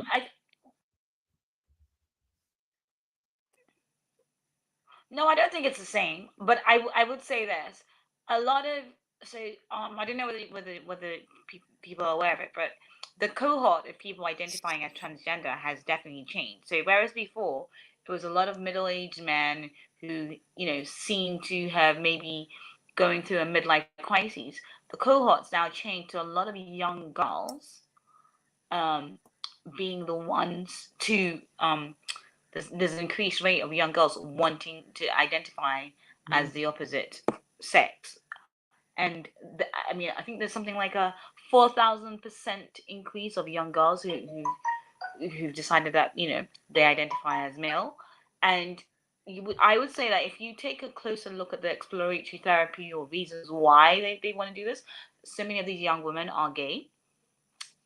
They have issues, body image issues, and some of that translates to anorexia and being bulimic and all those issues that probably accompany a lot of young women through their teen years. And it's the same sort of cohort that are now saying they are male or they want to take testosterone. And it's, so I don't think the root causes of those kind of issues really change. You know what I mean? They just manifest differently. Yeah, I would agree with that. But I would say that there was never this full that we were never encouraged to affirm anorexics and bulimics. We were encouraged to feel like we never affirmed like bulimics. Consider it like you shouldn't just say, "Hey, get over it, eat a sandwich." And obviously, the realization that this is a condition that people need professional help to help them manage, to help them get through this. Yeah, recovering. I think there's also they also use the phrase recovering. They can fall back into it. But there was never this thing about celebrating and affirming, and that was never the case. Okay, so A Crow is saying some studies have shown sex develops separate from gender. Do you want to address this first, or do you want me to address this first? This notion. You go first. Actually, you go first. Well, what I would ask is first we have to get our terms straight. So when you say sex, what do you mean? So first of all, you would have to they would have to be completely distinct. So you'd have sex is this, which is basically if your body is organized, your reproductive system, actually it's more than that, is organized around small gametes or big gametes, male or female. And then you'd have to tell me what gender is. And there could be no overlap between those. So we could measure if these two phenomena indeed develop separately. That's what you would have to actually have a scientific, empirical based study. Yeah. Sex is this, gender is that. And you'd have to describe in great detail how they can develop separately. And why this thing you're calling gender, you want to then say it's female. Like I can have a female gender and a male body. You'd have to straighten that out. And I would say good luck to you on that. So let's see. And she goes on. In the womb, sex develops in the brain and then the rest of the body separately. Crow, you're just trolling now because this is just so funny. I'm not even gonna respond to that. There's no way your brain can be female and your body male. Again, you had to explain to me how a brain and a female body could develop into a male brain. That's nonsense. Sorry. So we're gonna skip down. Yeah, what's a male brain and what's a female brain, please? Yeah. Again, people have to be very specific. What's a female brain? You want her to answer. She says A Crow says she's a she, so we'll believe her. Again, all this stuff. Basically, what she's doing is she's trying to come up with this question. What is the female brain? Okay, let's see. Well, she went on with some more stuff, so let's see. Okay, so okay, let's see. So she says, so the studies say, and I would say just because something says it's a study doesn't actually mean it's a study. And there could be really bad studies. Again, you have to have the terms have to be distinct and have to be operational and measurable. Yeah. So what are your measures? That or not necessarily you, but this is what you have to look at, the methodology. And oftentimes these quote unquote studies are very thin and have very suspicious methodologies because they're not scientific, they're ideological. It's how I found. So let's see, Zulika gets in, Zuleika, and she says, sex is in every cell of the body, so I find the credibility of such studies doubtful. The body is not separate from the brain, not hating, just stating. And it's true. So again, I think what you have is, if you're somebody who has accepted this idea, this ideology, this gender ideology, and you're starting from that, then you're kind of looking at everything like a lawyer would. Yeah. And you're inclined to accept information that bolsters that. Yeah. So people might say, well, some women have more testosterone levels than others. Yeah. So what? Some women are short, some women are tall. Still a woman. You know, again, a woman is not a hormone. Now, estrogen, yeah, females produce a lot more estrogen than men do, but we're not, you know, it's not like I could suppress my estrogen and at some magical state, I would all of a sudden magically become a man. That's not how it happens. And I could, if I suppressed my estrogen and started loading up on testosterone, yeah, my body fat would change. I'd grow hair in various places. My voice would drop, and I would increase my chances for all kinds of cancers and bad things. But I would still always be female. Doesn't matter. Again, this is the language is, you know, so, I agree with the lady being interviewed, and trans women need to support cis women here and understanding this reality. Yeah, there's no such thing as a cis woman. There's just woman. Yeah, I don't know. I'm not sure what this means. Let's see. Also, trans women have variations caused by testosterone that trans women I've known have a bit more aggressive. I'm honest. Again, this is not scientific. This is not based on materiality. Yeah. So yeah. I think we've got a troll in the audience. Yeah. So I don't know if you want to say anything about this, but again, nothing that Acro is saying establishes the fact that there's some person that there's some objective criteria that we could apply to all the humans and say, up, trans, not trans, trans, not trans, trans, not trans, or oops, or trans, non-binary, I don't know, boring, whatever you want to call it. There's no objective criteria because it's an idea and a practice, yeah, and a performance. That's all this is at its heart. Yeah, because a woman is not a hormone level. A woman is not a man without a dick.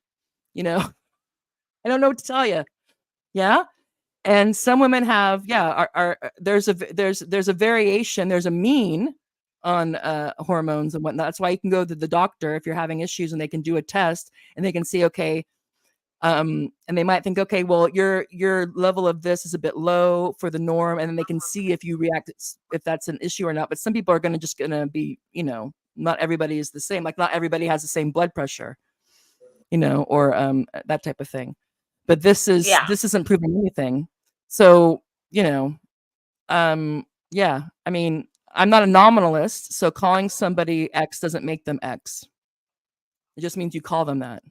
So, okay, let's see. I say she out of respect, but it's almost impossible for a biological male to pass for a woman. Yeah, and I'd also say there's only one type of male, and that's biological. There's not a non-biological male and a biological male. There's only a male and female are biological categories. So there's that. And again, the only reason, and Artlist says this sometimes, and I say it too, because of this crazy gender stuff, we have to be so careful with our language that we have to say things that are unnecessary. To add biological to male is silly. He's a male, or no, there are males and females. There are biological males and biological females. You don't need it because male and female are biological categories. So yeah, there's that. Um, let's see. Let's see. So, okay. Let's see what Zulika has to say.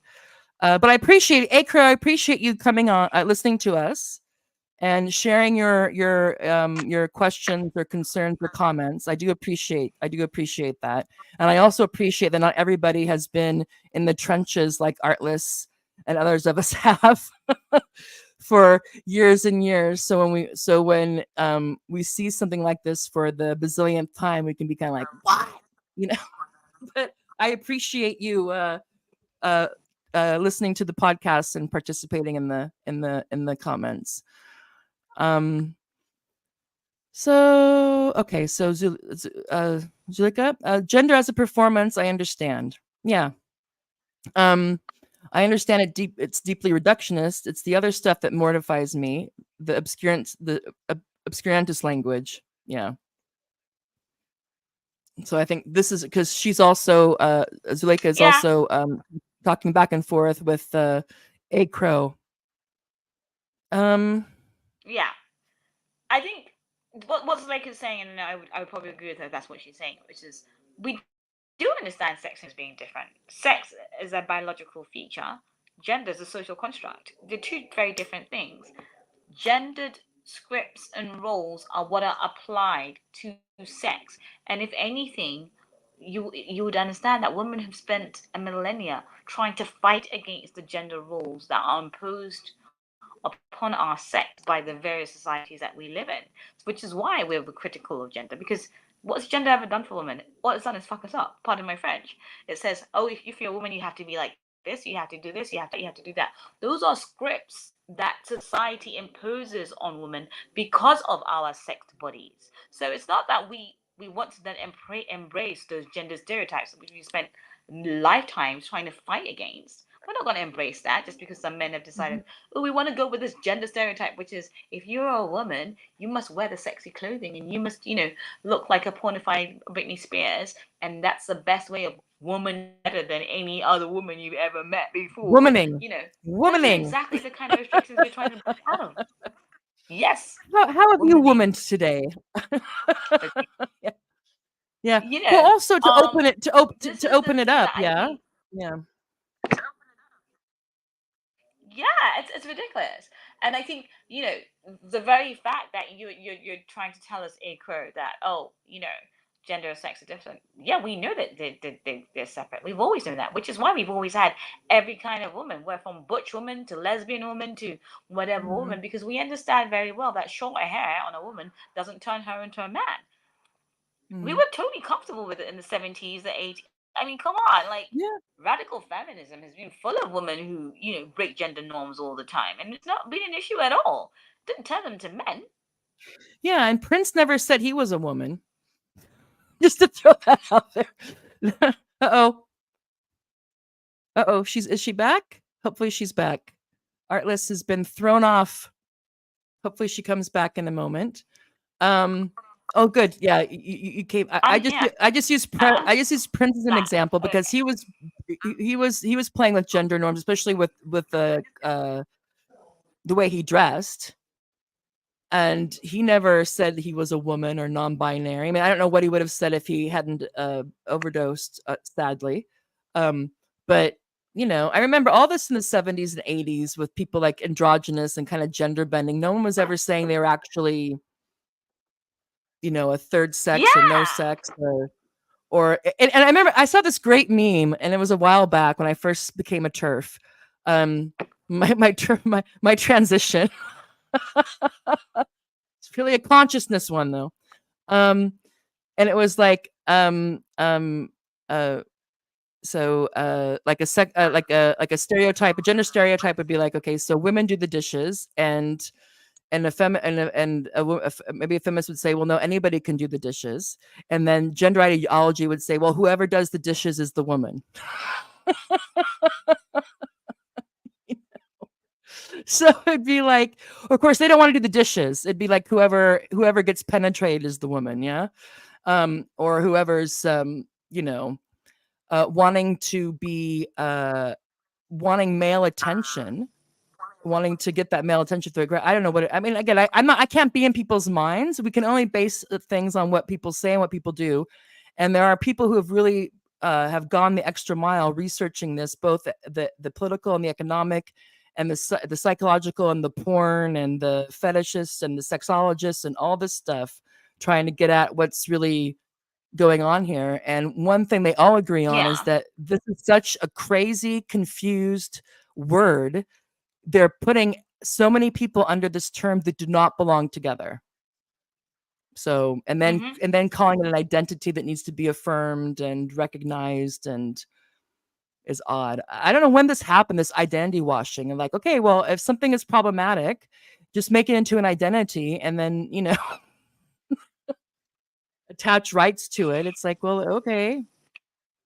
I mean, again, that's why I think the nudist thing is interesting. Because I'm sure there's some nudists who are really passionate, Yeah. it's a core part of their being, but yet they go along with these clothing norms that are also historical. I mean, obviously, depending on where you live, I mean, there's some places that if you're walking around naked, it would not be, not be good. But if you have climate control, or depending if you live in a really nice, temperate climate, it'd be fine. So let's see. Let's see what else we have here. Okay. Trans women should speak up and support. Again, that's fine if that's how you want to. I'm not going to police A Crow's language, but I dispute the fact that this binary is false. There aren't two types of women. There are women and there are men. Now they're young women and older. I mean, there's girls and women. Yeah, there's tall women and short women and thin women and fat women and all kinds of women, but there is no male woman. That's silly. So I mean, I'm just not gonna. I'm not gonna. I just don't do that language anymore unless I have to. you know. Let's see. Although she did like this. This is a you problem, not a me problem. Yeah. I mean, there's all these things that I remember. I don't know if you have time for an aside.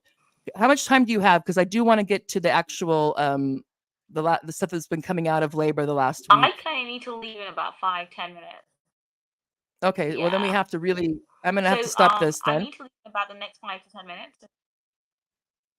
Okay, so let's do two things. So Okay. in terms of what's going on with labor right now, you have this side, I think, so the Zara Satana side that wants to go back and undo any of the changes that happened under the Tory government. Whether Yeah. it be like even to the puberty blocker thing. And then you have let me find then you have this person who is this? It is Wes Streeting. And he this is from a Spiked article, but Wes Streeting, who is he now? I know he's a Labor MP, but what He's the new House Secretary. new House So Secretary? he used to be Health, yeah, Secretary for Health, Secretary of State for Health. And Wes Streeting, he was the National Union of Students. He was the president of the NUS, and then he actually went to work for Stonewall. So he's gay, and he worked for Stonewall for a bit, and then obviously he became an MP. But what's really interesting about Wes Streeting is he's almost had a Damascene sort of conversion in the sense that like he used to be quite a militant TRA activist, and there are rumors where he actually used to he came up against a few gender critical women and was kind of horrible and nasty and had like a doxing list of like females who were gender critical, and he's suddenly just done this 180, and I have to say once he did the 180, he's been, whether he believes it or not, he's been very articulate on this issue in a way that Keir Starmer could do with learning a thing or two from Wes Streeting. It's really, he speaks. Yeah, Keir seems I scared to remember say like anything. when he started. Yeah, exactly, right? Okay.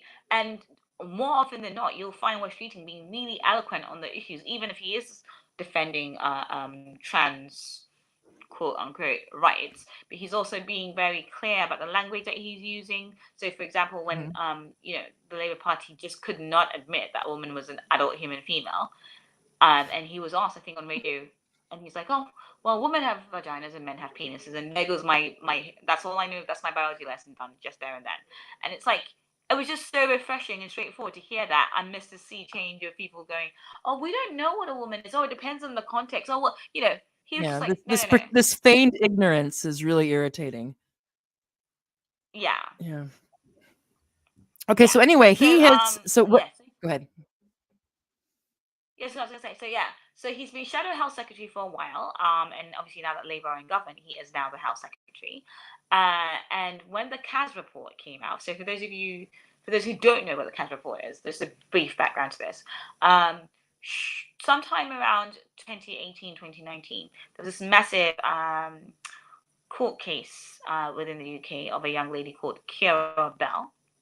And Keira Bell is a lady who was trans at 16, shall we say. She went to see the gender clinic services when she was 16. And I think between 3 months to a year, she'd been put on testosterone.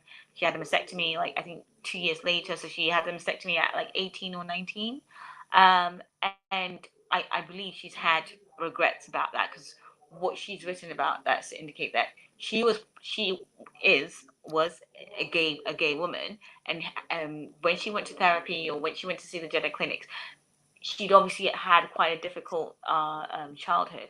Instead of the therapist or whoever it was going through why this young woman didn't want to be a woman and didn't want to be a girl, had feelings of discomfort, they didn't explore that. They just quickly put her on these puberty blockers, and obviously she went on to cross-sex hormones, and then ended up having a mastectomy all before she was 20.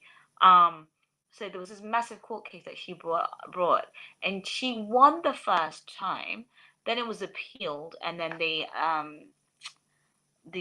judges decided on a technicality that they didn't want to be responsible for ruling in that area. They wanted to leave it up to the health authorities to, produce the evidence and stuff.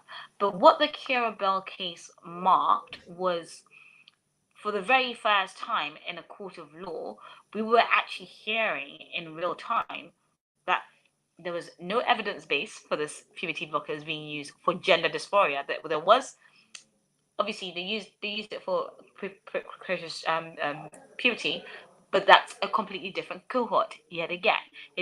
People who are going through precocious puberty, they don't use them for as long a time as people who are using it for gender dysphoria. Okay. So I remember the judge sort of saying in that case, "Oh, this is astonishing."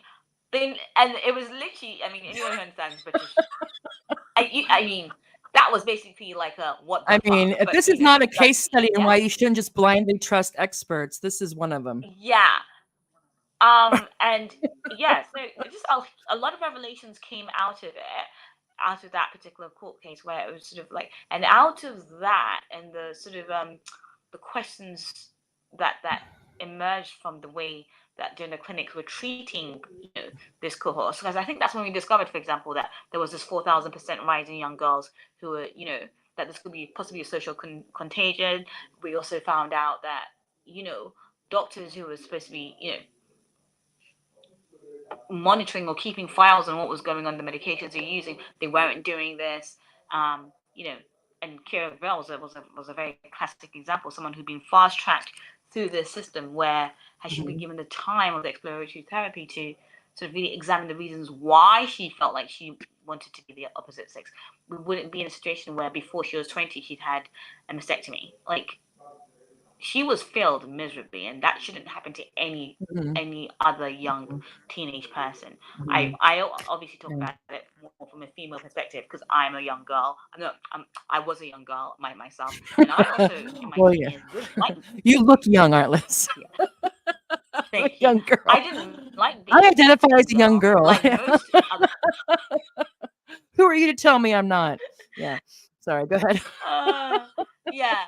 So I mean, Keira, and I don't like to continuously harp on about it, because I do think of it as tragic, but she's such a fighter. I feel like that is so unfair to label her. She's not tragic, but yeah, the whole case is just awful. What happened Okay, to them? so the No, revelation.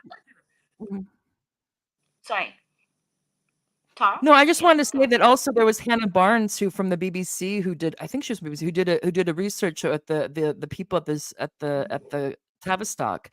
And what she Tavistock. Yeah. found was that a lot of the people there who were you know, at this gender clinic or the Tavistock gender I'm just gonna call it gender clinic, um, had serious concerns, but there was a culture Hmm. there of not raising them. So they were concerned about Yeah. how many of these people coming to them they thought were just struggling with their homosexuality, had like internalized homophobia, for lack of a better word, or Yeah. autistic, or abused, or all kinds of Yeah. things.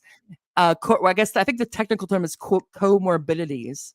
I think that's anyway, or other factors, and Yeah. that for some reason it was just and I don't think it's probably was like literally written, but they got this culture that like it's somehow these things would be talked like off the record, but it just became this thing that if someone comes in and says that they are transgender, then this just became like a service center, like a plastic surgery thing, you Yeah. know, which it's not. And it's just like this, and again, I think there's this weird psychology thing. I don't know if it's capitalism or hyper individualism, this idea that you should have no discomfort, or the idea that somehow it makes sense that if somebody is uncomfortable with being a girl and they want to quote unquote transition to be a boy, that of course, yes, you should you know, film through hormones and sterilize them and cut off body parts and put on fake body parts.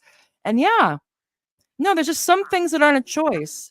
Help them deal with that. Of course, find out how to if there's to get at the underlying issues so as much as you can, to find out how to manage it. This idea that somehow we should turn male or female into a choice is like, yeah, how you want to do, how you want, you know, what kind of, how you want a woman and how you want a man, how you want a boy, how you want a girl. Yeah, fine. That's a gender issue, an actual gender issue. But the fact of turning the actual thing into a choice and then creating this whole medical and corporate apparatus around it is just so. And there's more and more, they call the term, I think is, I don't know if they prefer the term, but detransitioners is what they call it, who Yeah. afterwards, when they're still when after the euphoria or the thrill is gone, because I can imagine if you have this idea, like you have the idea in your head that you're transgender, and so you have this idea, okay, well, I'm gonna go on cross sex hormones, or I'm gonna have my puberty blocked and then go on cross sex hormones, and then I'm gonna have this surgery and then I'm gonna have that surgery, and then I'm gonna get the sex markers changed on my license, and then I at that point everything's gonna be great, and I'm gonna feel like me.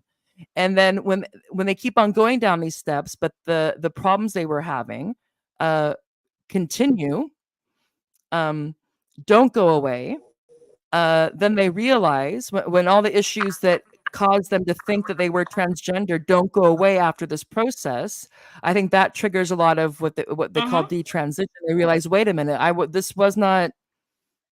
And then you have, in addition to all the issues that they were going through that made them gravitate to this idea of transitioning, they have all those issues, and then all the other ones added on from these so-called treatments. So you have women now whose voice has dropped like 3 octaves, who've had their breasts cut off. Hmm. A lot of them are infertile, and it's just yeah, it's really a miscarriage of something. But I wanna ask you, so this guy, so Wes Streeting has come out now, and he's saying Yeah. that it's right to ban puberty blockers, not just from the Tavistock, but like in general. So there's no, you're not going to give, you're not, so it's not, it's going to be illegal um, Hmm. to prescribe puberty blockers for minors. Point stop. And so he cites the Cass review, and basically this review came out and said, you know, there's no evidence. Uh, there's no evidential base for this treatment. There's a lot of evidence of the Yeah. negative side effects and problems for it. And so he says the Cass review proved that we should not be giving these dangerous drugs to gender confused children, but trans activists Mm-hmm. care more about protecting their ideology than protecting kids, says Lauren Smith, who wrote this article. So now, do you know what kind of pushback is Wes Streeting getting from within the Labor Party? Do you know? Oh well, he's receiving a lot of pushback. So Stella Creasy, I think we discussed in a previous podcast episode. She pushed back saying, "Oh, we shouldn't abandon trans kids." Which, by the way, this is another term that I hate. Trans kids. Again, there's no such thing as a trans kid. There are children It's a out made there up with term. gender dysphoria. Yeah. Yeah. Mhm. Okay. But what, like, if you start saying trans kids, you're already pathologizing these children, and Yeah. sometimes they don't Well, need to be yeah. pathologized. Well, also you're reifying Okay. it. You're accepting the Yeah. premise there can be such a So thing as a trans kid. And there can be a kid yeah. who thinks there could be a boy who thinks he's a girl, and there could be a girl who thinks he's a boy. Or they know very well they're a girl or boy, but they like the idea of switching. That's all Mm-hmm. possible. But there's no such material Exactly. thing as a trans kid. It is a term. It is a signifier, if you want to say. Yeah. And so if we start using this language, every time we use that term to quote unquote be nice, we're reinforcing a lie. Yeah. In my opinion, I'm not even saying opinion. I would, I stand on that. That's a fact. Yeah. So yeah, West Streeting was receiving a lot of pushback from I know Zara Sultana's been on his case, and I can, but it's all passive aggressive so far. But and there was another MP who I saw writing about this earlier on this week. But yeah. But again, my question to all of these people is, have they read the Cass report? Because it was very detailed in why they were listing the objections to young people taking these. I mean, some of these puberty blockers are used to treat cancer patients. Why is it okay to chemically castrate children? We don't let children even get a tattoo till they're 18. Why do we then think it's okay to let them take drugs which will turn them into lifelong medical patients? Who thought that was a bright idea? Yeah. Well, and I think the meme also is, and I'm not saying that all parents who do this. There, I want to give people the benefit of the doubt, and if they're swimming in this discourse, to use a nice term, as Yeah. ideology. But this idea when people are saying, "Oh, my 3-year-old let me know that they're transgender," something like that, and there's this meme about how a transgender kid is like a vegan cat. We know where this idea is coming from. It's Yeah. just like, and kids have all kinds of ideas. It's just like, I mean, yeah. So, but yeah, very much so. It's just like it's this notion that kids can have all kinds of feelings and ideas and fantasies and stresses and anxieties, but it doesn't mean that it's a good idea to do these really. It's human vivisection. I mean, it's just mix and match. I don't know what it is. And I don't know enough stories. Once the fever breaks and a lot of people start talking, or more people start talking, even if it's off the record, we'll get a better idea of how this got so far, as far as it did. It's Especially when it comes to kids and the so-called gender care or gender medicine. I think that's the worst part of all of it. Right?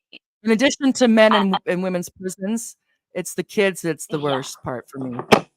Yeah, I mean, for me, I'm probably going to get into trouble with this, but I've always said this: it's the children first, okay, then the men identifying into women, and then also lesbians who are being forced or coerced into sleeping with some of these guys who claim they are lesbian. Like, the whole thing is just a complete shit show, really, honestly. Yeah. But yeah. Yeah. And to use gender dysphoria as an excuse or as a cudgel. It's like, okay, I totally accept the fact that people can have all kinds of feelings and some quite negative feelings about their body. Yeah. It doesn't mean that they're a different sex than their sex. No. And you can create a fiction and call it gender and attribute all this power to it if you want, but it doesn't change the fact that I know for a fact that the cause of gender dysphoria isn't being born in the wrong body.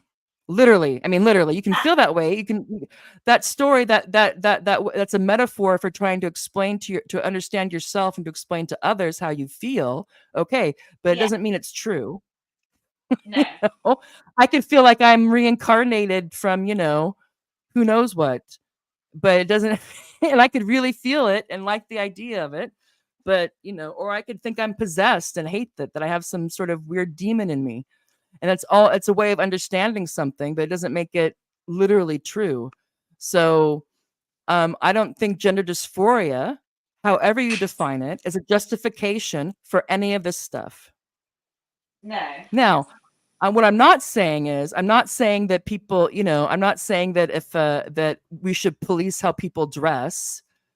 And I mean, yeah, I mean, they should be dressed. They need to have clothes on, not, unless you're in a nudist, a nudist. Like if you're in a nudist beach or in your home or a party, then yeah, go wild. But I'm not going to say that the idea that men have to wear men's clothes and women have to wear women's clothes and blah blah blah. I mean, yeah, I mean that's or whatever. Or that if someone is a cross dresser, they have to stay in the closet on pain of being what used to happen to gay people. No, I'm not for that at all. But we can do all of that without pretending that sex is a choice or a fiction or a construct or whatever you want to call it. I mean, these lies aren't necessary to deal with a whole slew of issues. I don't think lying in general is usually a good solution to any kind No. of serious problems. But okay, so I'm guessing you have to go, Artless. Yeah, I'm just talking about something with my husband. One sec. Okay. Artless has left the stream, but not really. No, I haven't really. Yes. Anyway, Sorry. no, it's okay. I No, yeah. I can So go I on just and on. wanted to. But no, to be fair, I was agreeing with most of the things that you were saying. The bit I could hear anyway. But yeah, West Putin has received a lot of pushback, but it's all unnecessary pushback to my sense of hearing, because I think anyone who, I mean, read the cast review totally understands the issues at stake in this situation, right? Like, we know that these are dangerous drugs that kids who are not necessarily at a fully developed stage of their life can give informed consent to taking. What does an 11-year-old or a 9? I mean, Helen Webberley's medical trial. Helen Webberley is a doctor who was sued or reported for malpractice. I mean, she's the owner of one of the biggest private dispensers of puberty blockers. And in her trial, or her medical trial, it came to light that she was dispensing puberty blockers to kids as young as 9 years old. 9 years old. Mm-hmm. Okay, just so we're clear, if you give a 9-year-old testosterone, what do you think is going to happen to that child? Mm. This is child abuse. It is. And so when I look at MPs who are advocating, yeah, when I look at MPs who are advocating or fighting West treating, I've really got to say I have zero respect for them. Because it's very obvious that they've not even bothered doing the reading. They haven't read Kira Bell's case. They haven't read the cast review. All they know how to do is get on Twitter and and be shouty. But you're being shouty without looking at the evidence. That's bad enough if you're a TRA, but it's so much worse if you're a legislator. For fuck's sake! Yeah. What the hell are you going Yeah. to be reading? Like, I just find it so unforgivable. Honestly speaking, it really, really annoys me. Yeah. No, it's yeah, I'm running out of words, but I just want to put the Marx Engels Lenin Institute tweet up here because Yeah. this guy or the institute is one of the few, the precious few, who have stood up to this gender ideology, who are basically saying like, yeah, and it's so funny, especially with the Marxists who are supposed to be materialists, yeah, and put the material over the ideological and all this stuff. who for some reason can't see the corporate interest in this, or basically what I call the proletarianization of sex and reproduction that Mm-hmm. Jennifer Billick talks about in different terms. So Shea had said, and this is on July 15th, and this is I think Marx Engels Lenin Institute. I think he's based in the UK. I'm not sure.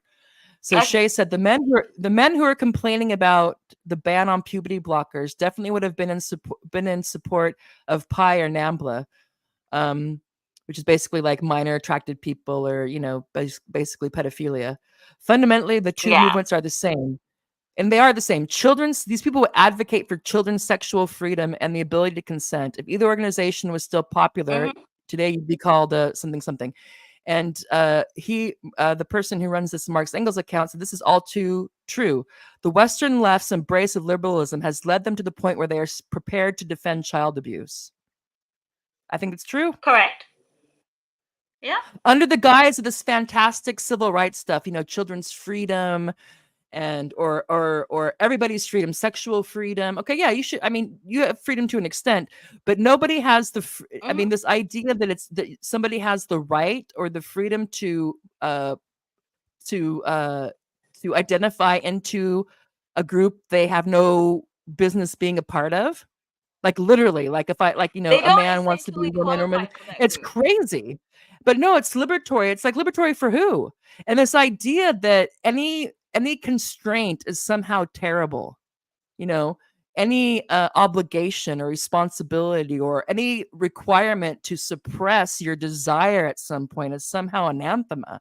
I mean, can you imagine it'd be a worse shit show than it is now in most places if everybody just did whatever they wanted, whatever felt good or got them off or Yeah. whatever. If that's all we did, I mean, it's regressive. It's crazy. There's nothing progressive about it if you think about it for more Nah. than a moment, I think. But some people don't want to think about it at all. Um, and I just Nah. want to, again, just because I think that ridicule is important, not canceling, not witch burning, not in case people have broken the law or if they've been criminally negligent, like with the people who have done these all these people who have kind of Yeah. for some reason went along with this the medicalization of turning puberty into a medical problem. Yeah. or Yeah. turning boys and girls and men and women into a medical condition. Dr. Dame Katie Denise is a parody account, I'm assuming. And I remember when I saw this, and it's actually kind of funny. My kids laugh because they went to schools that weren't totally in the gender Kool-Aid, but they did have this about, especially during Pride Month, about gender and how it's important to respect people's gender identities and all this stuff. Right. And so I've been talking to my kids. Once I knew this was in the schools, I've been fortifying them against this stuff, basically saying like, there's girls and boys, and no matter what you feel like or what you do or what you like or don't like, you're always going to be a girl, and that's fine. And the other people who don't, and I just tell them to treat it like a religion. So also if someone was talking about their religion or practicing religion, you don't believe that, you wouldn't be like pointing out your finger at them and saying that's not blah blah blah blah blah. So I'm like, if you have some friends, if you have if there's a classmate who says they're they them, you're like, I understand that, you can, I just try to help them deal with that. But I remember when they saw this tweet, they laughed. So Dr. Dame Ketty Denise says 1 in 3 cats are trans. This isn't up for debate.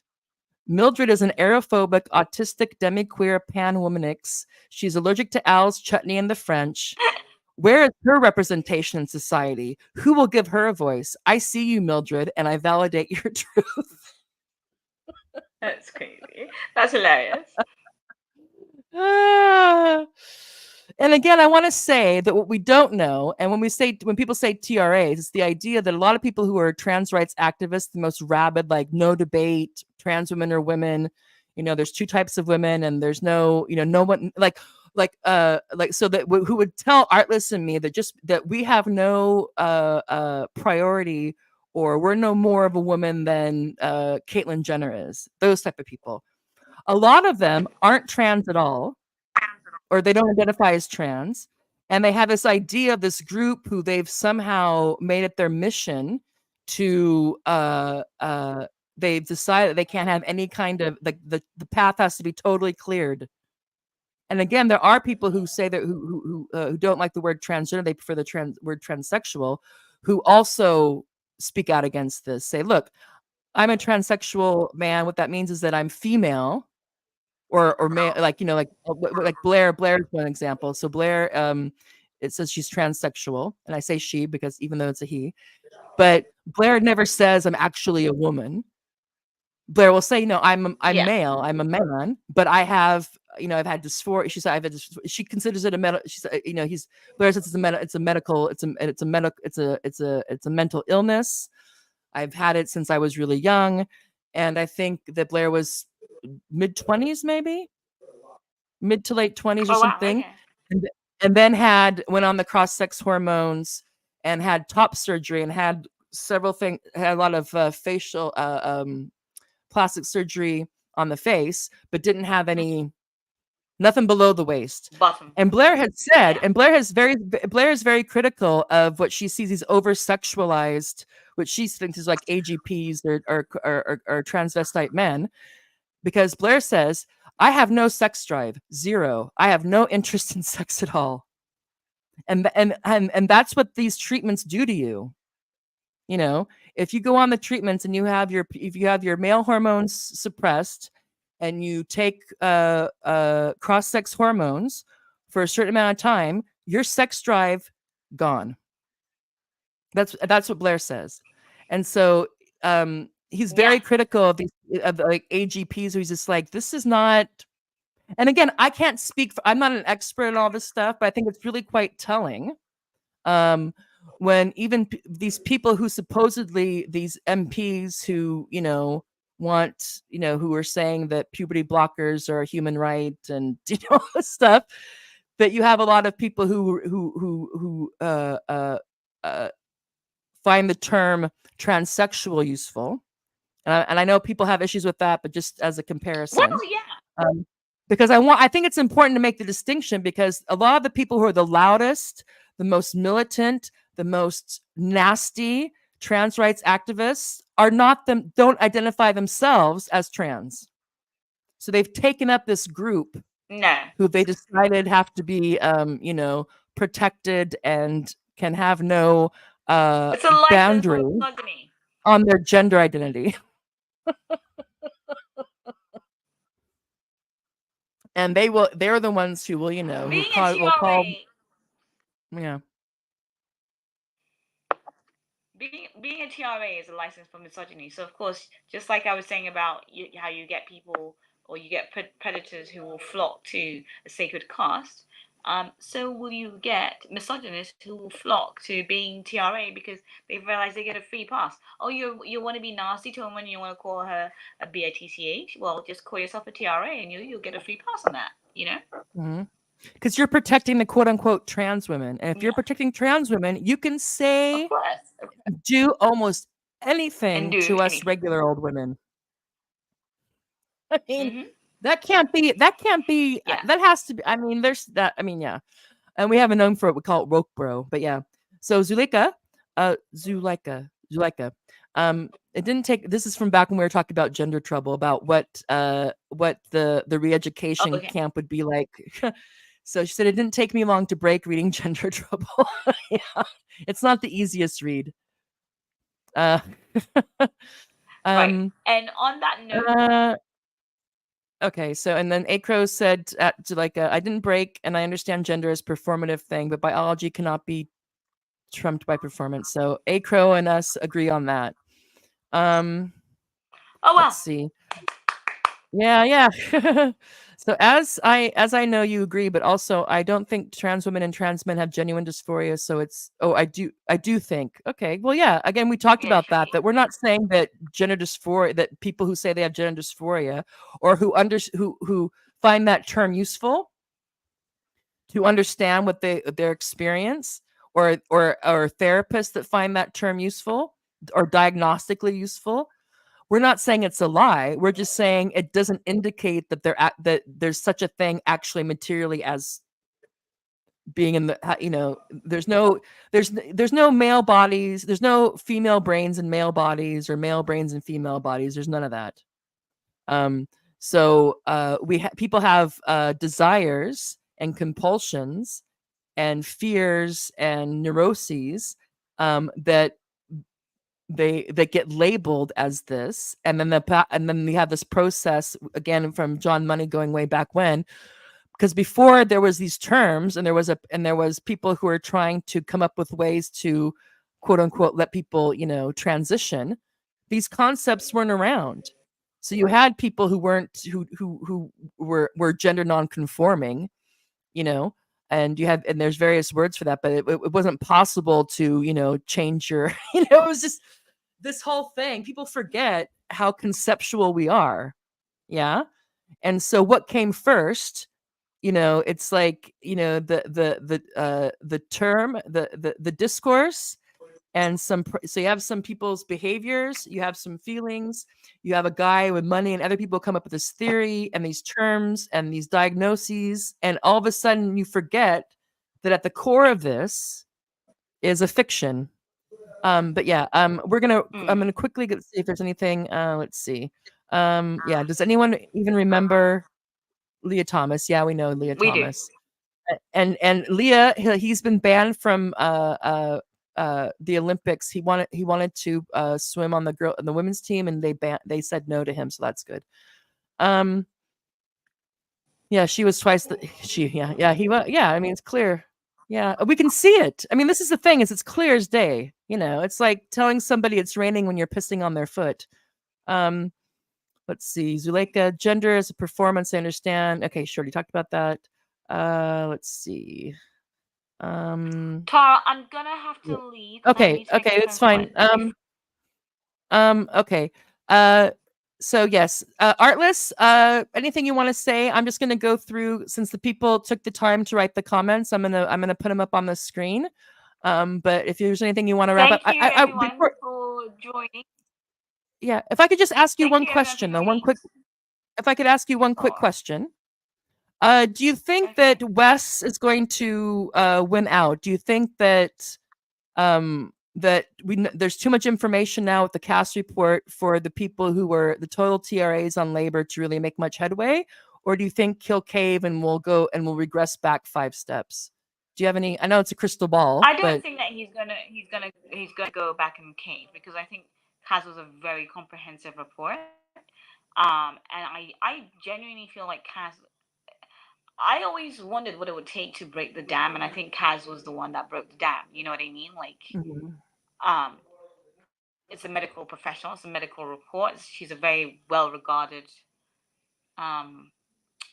medical professional. In fact, she's actually been made, I think, a peer in like, to go and sit in the House of Lords. That's how well regarded she is across the aisle. Okay, so I don't know that there's a lot of wriggle room for Wes to come out of this without leaving his whole credibility entirely shot, right? Okay, especially because he's gone out. I mean, anyone who's read the thread he put out on Twitter can see that he's definitely doesn't seem like he's made some really important. I mean, all points that most of us have been making over the years, but it's just nice to hear it from someone, an authority who actually has the power to do something about it, right? Okay.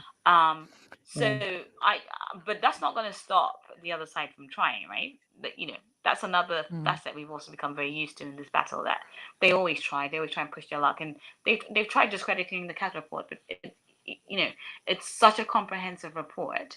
And as I keep saying, everyone's talking about the Cass report. If you are in doubt, go and read the judge's summary from the first Keira Bell case. You will be shocked. And most of the stuff that was discussed there then led or paved the way for the Cass review, which in the end Cass ended up reaffirming. So I just don't think people are going to win this. Well, the TRAs, that is. There's just too much out there. And actually, I will say that this is cross-Atlantic. Aside from what Hillary Cass,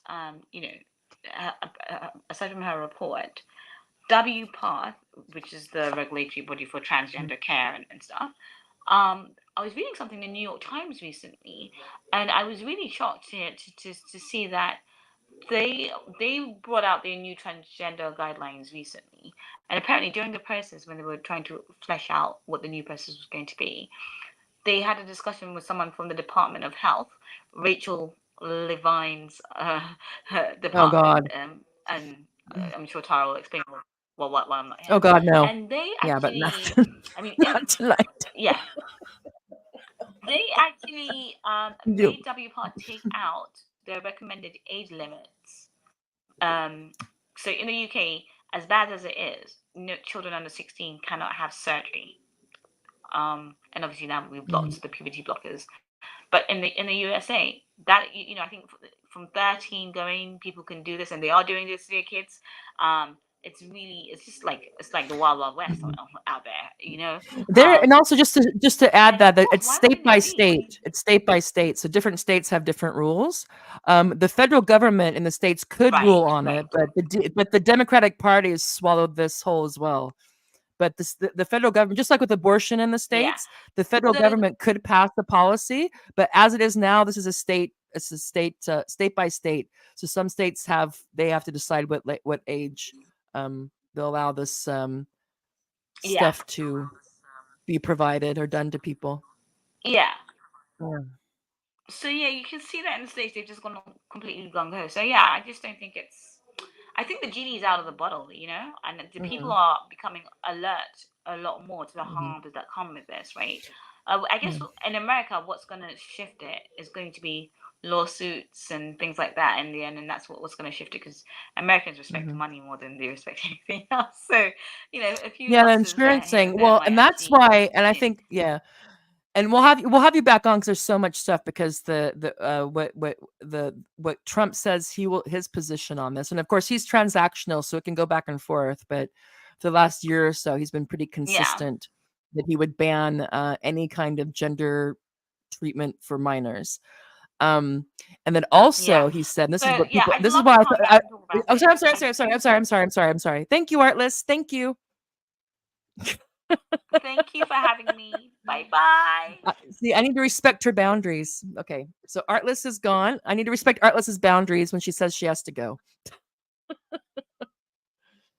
Okay, so thank you, Artless. And I'm just going to go through the rest of the comments here because people took the time, and I like it when people comment, but when I'm on my own, it's hard to I don't know, chew gum and ride the bike at the same time.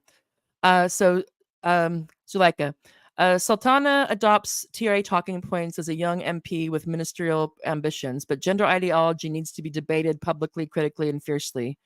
And normal people shouldn't fear for their careers. Yeah, I mean, it's just really crazy how many um, women, in particular, but there's been some men as well, but mostly women and lesbian women. I think may have taken the brunt of it. I don't know um, if this, yeah, but anyway, um, who have been just monstered, basically smeared, and had to, a few people were either took like it was got so bad that they left academia or the job that they had because it was just people were calling them Nazis and transphobes and all kinds of things. It just was for basically just saying basic facts. um and it didn't matter how nice they were trying to be, how considerate they were trying to be of the people of those who have whatever the various conditions were, or whatever the argument was, trying to be very collegial. Their basic point was that women, that adult human females, uh, that is the definition that we need to work, that needs to be perceived, should not be altered with these notions, these amorphous, quantifiable notions of gender, etc., especially in law and other areas of policy. And for that, because concern of, what about prisons, what about intimate care at hospitals, what about hospice care, what about nonverbal people that need care, what about rape crisis centers, what about bathrooms and changing rooms and women's sports and girls sports and etc., etc., etc., etc. and just were, yeah, for a long time it was no debate, but that has changed. Um, so I think a lot of things that you can't, and not just with the gender issue, you could also say with immigration or other things that get coded a particular way. I think if you're going to say you have a free society, at the base, that has to be people with have to be able to speak their minds. Of course, within, I mean, we all know there's some guardrails there, yeah. So how I'm speaking my mind here is going to be how I'm speaking my mind if I'm in a a church service or at a funeral, or I'm at a a conference or a workshop or teaching or something. Of course, there are contextual factors, but people should be able to express themselves without being smeared and condemned, and losing having a threat of losing their livelihood, or ostracized and all kinds of things for basically saying something like men aren't women and women aren't men, and that giving kids puberty blockers is unwise. um, or that I'm concerned about immigration. That's also something we should be able to have a talk about immigration. We should be able to have a talk about Israel Palestine, especially. This idea that dissenting opinions or opinions that are problematic for various agendas, or make people uncomfortable. If it's an MP who just really doesn't want to have to deal with the fact about if men can have cervixes or not. Too bad. That's your job. But for sure. Let's see. So Acro says, I like the show. I like it too. Thank you, Acro. And I want to say thank you again for watching and for the comments. And if I came on quite strong, please don't take it personal. It's just that when you've been in the trenches for a long time, it's hard not to. There's actually this meme that used to go, I think it was, I don't know, the first time I saw it was maybe I don't know, 4 years ago. And there's this meme about the sex gender war veterans and the new entrants. So it's going up. So you have one roller coaster car starting on the roller coaster, and everyone's nice and friendly and have this fantastic talk with people. And the other side, people look like, like the Night of the Living Dead, and they're like because they've been having these difficult exchanges. So I didn't mean it personally. So I mean, I stand by what I said, but if it came across quite strong, that wasn't anything to you personally. Let's see. And I think that is about it. So I don't know. I'm not a doctor, so that's why I asked. Okay. I'm not a troll, as actually I actually agree with you. Okay. Well, I just meant that because some of the things about when I hear someone say male brain in a female body, or a female brain in a male body, it's a bit triggering for me. But if that was I do, if I take you at your word that this was a good faith chat, and it wasn't just to get me up the closet, as the Dutch would say. So, and last one, I like all gender ideology discussions, as in real life they cannot be had safely anymore. That's true, Acro. So Acro, thank you. I appreciate the chat. Okay, so gonna wrap it up. I don't think there's much left to say, except to keep in mind that oops, sorry, I gotta get rid of here.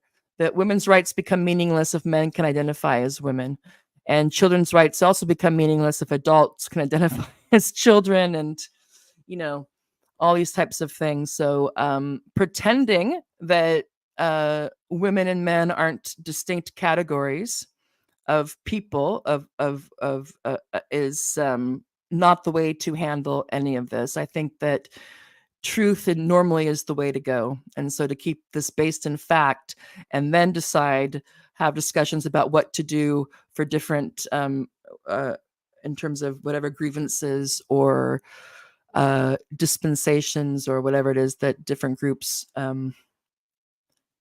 may require. And is that, yeah, okay. So thank you very much. This has been Morbid Symptoms. This is an independent media project, which means that I'm my own boss.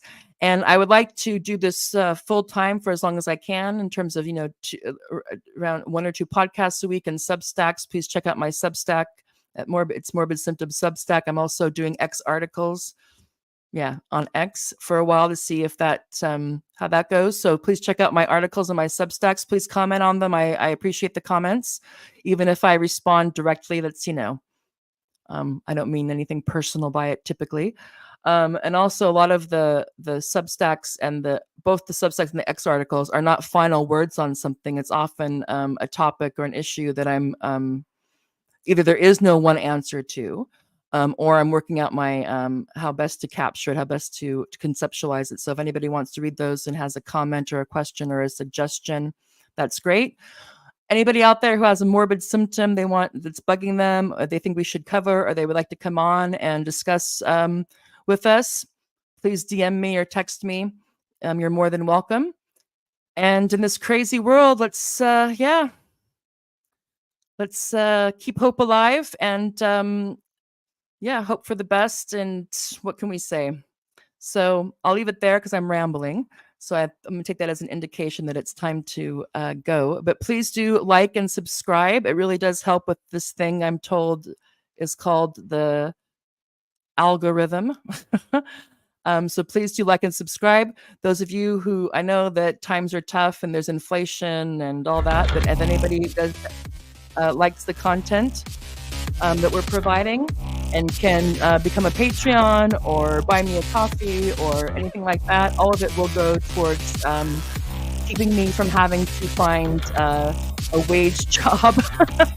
And I can continue to focus on my writing and the podcast and the small but mighty team that is developing, that is Morbid Symptoms, and Artless is a wonderful part of that. So on that note, take care, everyone, and I'll see you next time.